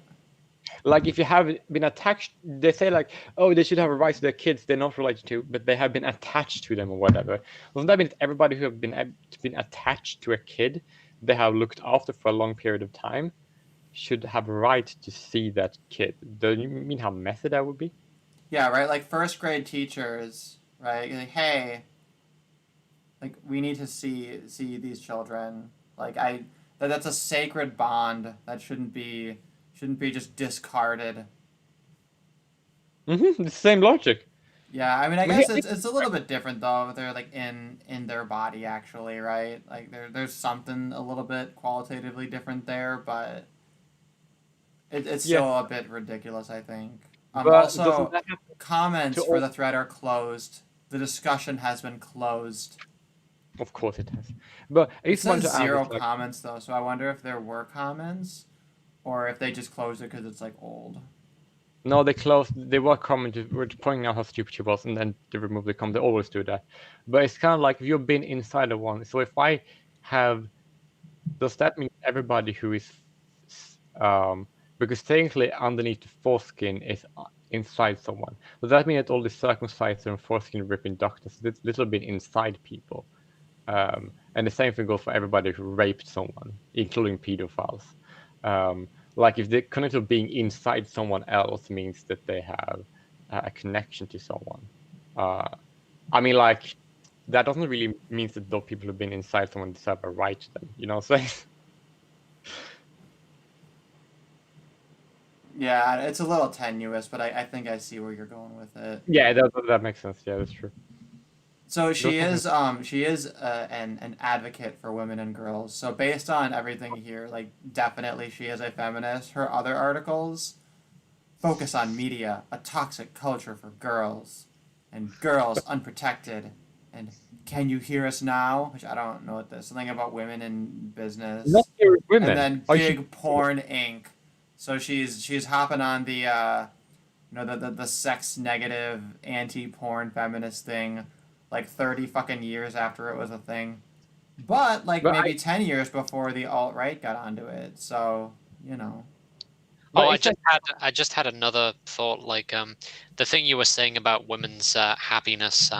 Feminists are ultimately obsessed with women's interests, and it happens to be the case that there's like a debate within feminism between, I guess, the sex worker positive and the negative type feminists. Yeah, that's been a thing forever.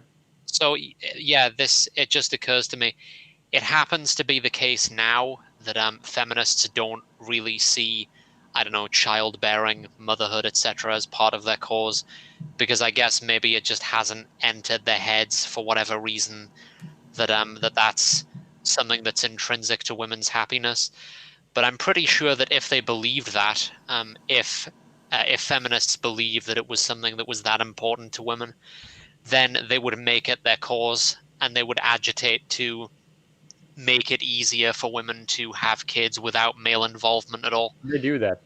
And they're already doing that, yeah. So, but technically, that would be kind of hypocritical, because if they say like, "Oh, surrogates have a right," you should not have surrogates. They should not have kids, and then exclude the mothers, and they're like, "But they want women to do the exact same thing to men all the time, and they have made it into law so many in almost every." That's like the main priority all the time, like to exclude fathers from the kids and then replace with the state. That's like the most feminist thing that is possibly ever done. Like that's the most core idea, and that's like.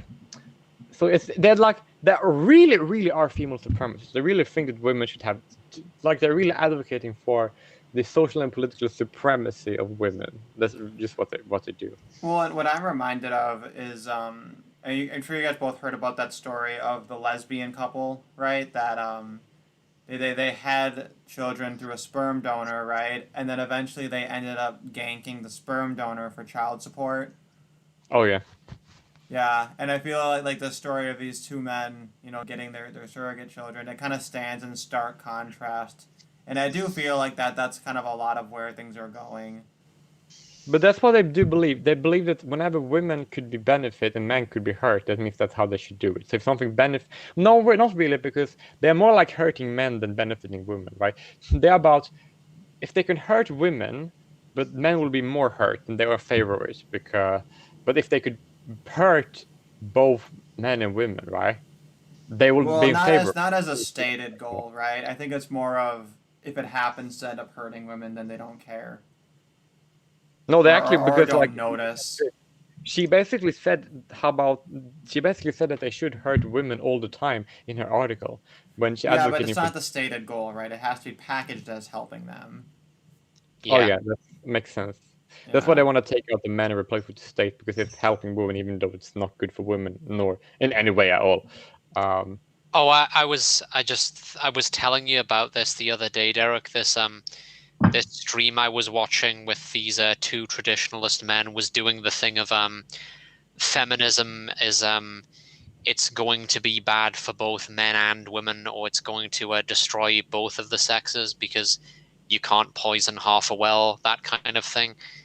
Because like it was something about like feminism is making men broken, which then makes them unattractive to women, which then means that men can't be the source of women's happiness, so therefore this all makes sense. It was just basically like non-stop trad cope. Like that's how I would describe it. Would But you? yeah, I agree. I agree at least. I don't know if I'm just gonna wait for Derek for Spotlight too. Yeah, no, that's kind of my takeaway from it. So But something I would like to say is that basically, she basically did an article by saying, "Oh, we need to do this for women. We need to protect women, make sure that everything is good for women, right? And we can't." They should basically say, "We can't let women make decisions that I disagree with, that I think they will be bad for them, right? Then by that logic, women should not be allowed to have sex out of wedlock because that's making a bad decision for that individual woman." And also like that means that women shouldn't, like, if she doesn't want women to be able to work, if that could hurt her mentally, that means that women should not be allowed to do everything that could hurt them mentally by her own logic. She can't say surrogacy should not be legal because of that, and then say women should be allowed to have sex out of wedlock. That doesn't make any sense. yeah, it's almost as though their standards are completely like hypocritical and based on emotions and just fucking retarded beyond redemption. But we're normalizing that. All of that, it just needs to be normalized because that's where we're going anyway. So we might as well embrace it. And that's the secret to happiness. That's the secret to hell. That's the secret. No, the secret is no. We're normalizing hell. Hell is normal now. Normalize it. It's already been normal. That's right. You gotta keep on I wish going. This just train goes one way. It don't go backwards. A suggestion on like your non-stream content, if you're gonna get back into that, is like it would be cool to like see you critique more traditionalists directly, even though like it's a lot of it is going to be the same stuff as feminism. I just like all this new nomenclature, black pill nomenclature that's come up to describe the pitfalls of traditionalism, like trad cope and trad cooks and all this. Yeah, well, and honestly, I can't imagine it won't become a theme just naturally. Yeah. But it's a good point, and yeah, I think I am gonna. I want to try and like sort of like assembly line style create more videos, which is not to say that they're like cookie cut, but to like have more of a process where I work on multiple videos in each stage at a time. And there have been times when I've sort of done that for like one or two videos, but I feel like if I really committed to a process, then I'd be a little bit more consistent. So, and I think I'll try to do things like more scripted too, do some more scripted ones, because I think some of those turn out pretty good. Because your scripted videos were amazing, like back when you did a few of them, like you're a good writer. Actually, I was going to try to write a proper nonfiction book as like a series of essays, but I never got around to writing. You know, it's so much easier to think about writing than to actually write. Yeah. I remember writing a lot of really tragic stories all the time, but I never want to share it with someone because I think they're too embarrassing.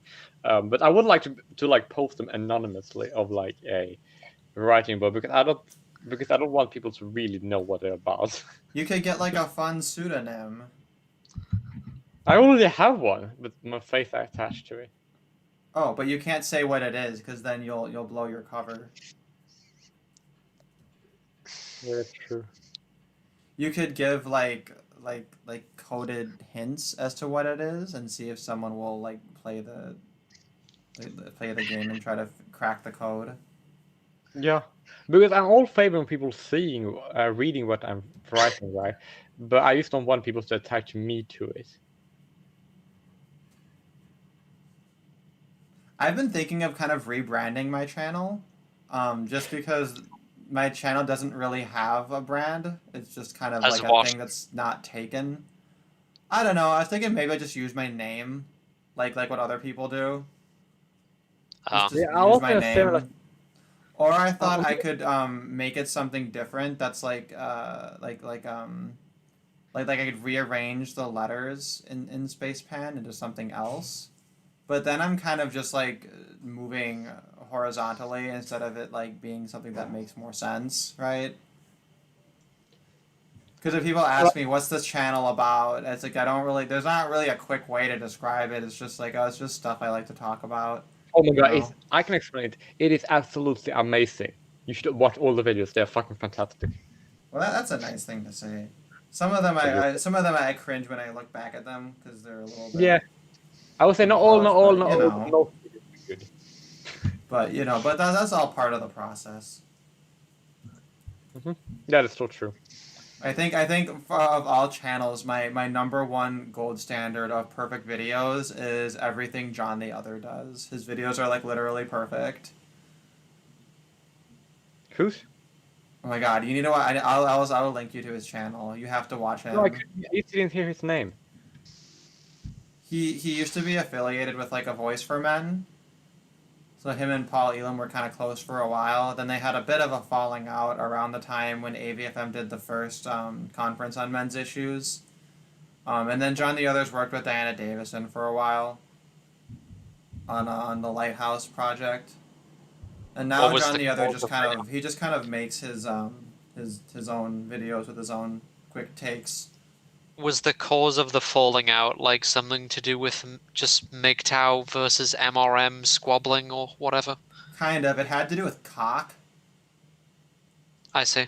Which is Canadians Organized for Compassion and Kindness.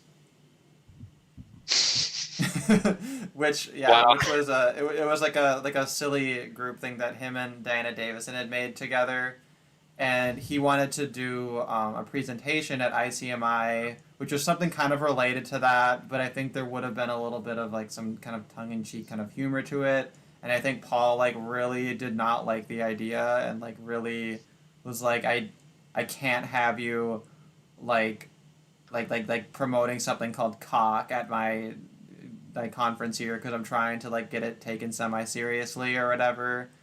And I guess John the Other was very offended by that because he's like, do you really think my judgment is like that shitty that like I'd do something that would like make it look ridiculous or whatever? So I think that was so that was a bit of the, at least from what I could glean from it. And this is like ancient drama, so 2016?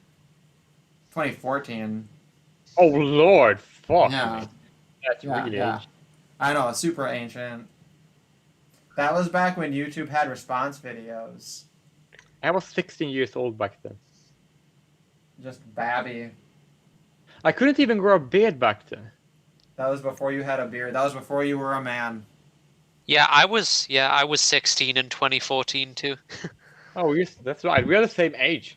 That's Yeah. kind of cool. That's really funny. All right, well, we got through all the things to talk about. So, that's the moral of the story. Normalize everything. The black pill is the new red pill, and No, I'm not black pill.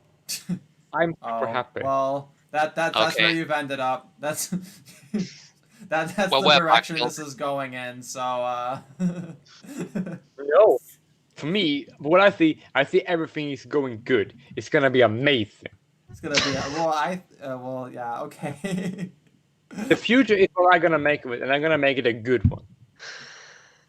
Yeah, no, you can have a good future. It's just it's a good future in hell. No, it's gonna be better than ever before. It's a good future in hell. So No. Derek, are you ending It's the not stream? gonna be hell. Yeah. Well, it's gonna be hell, but not where I am on Earth. We'll see what happens. Okay, so I'm gonna end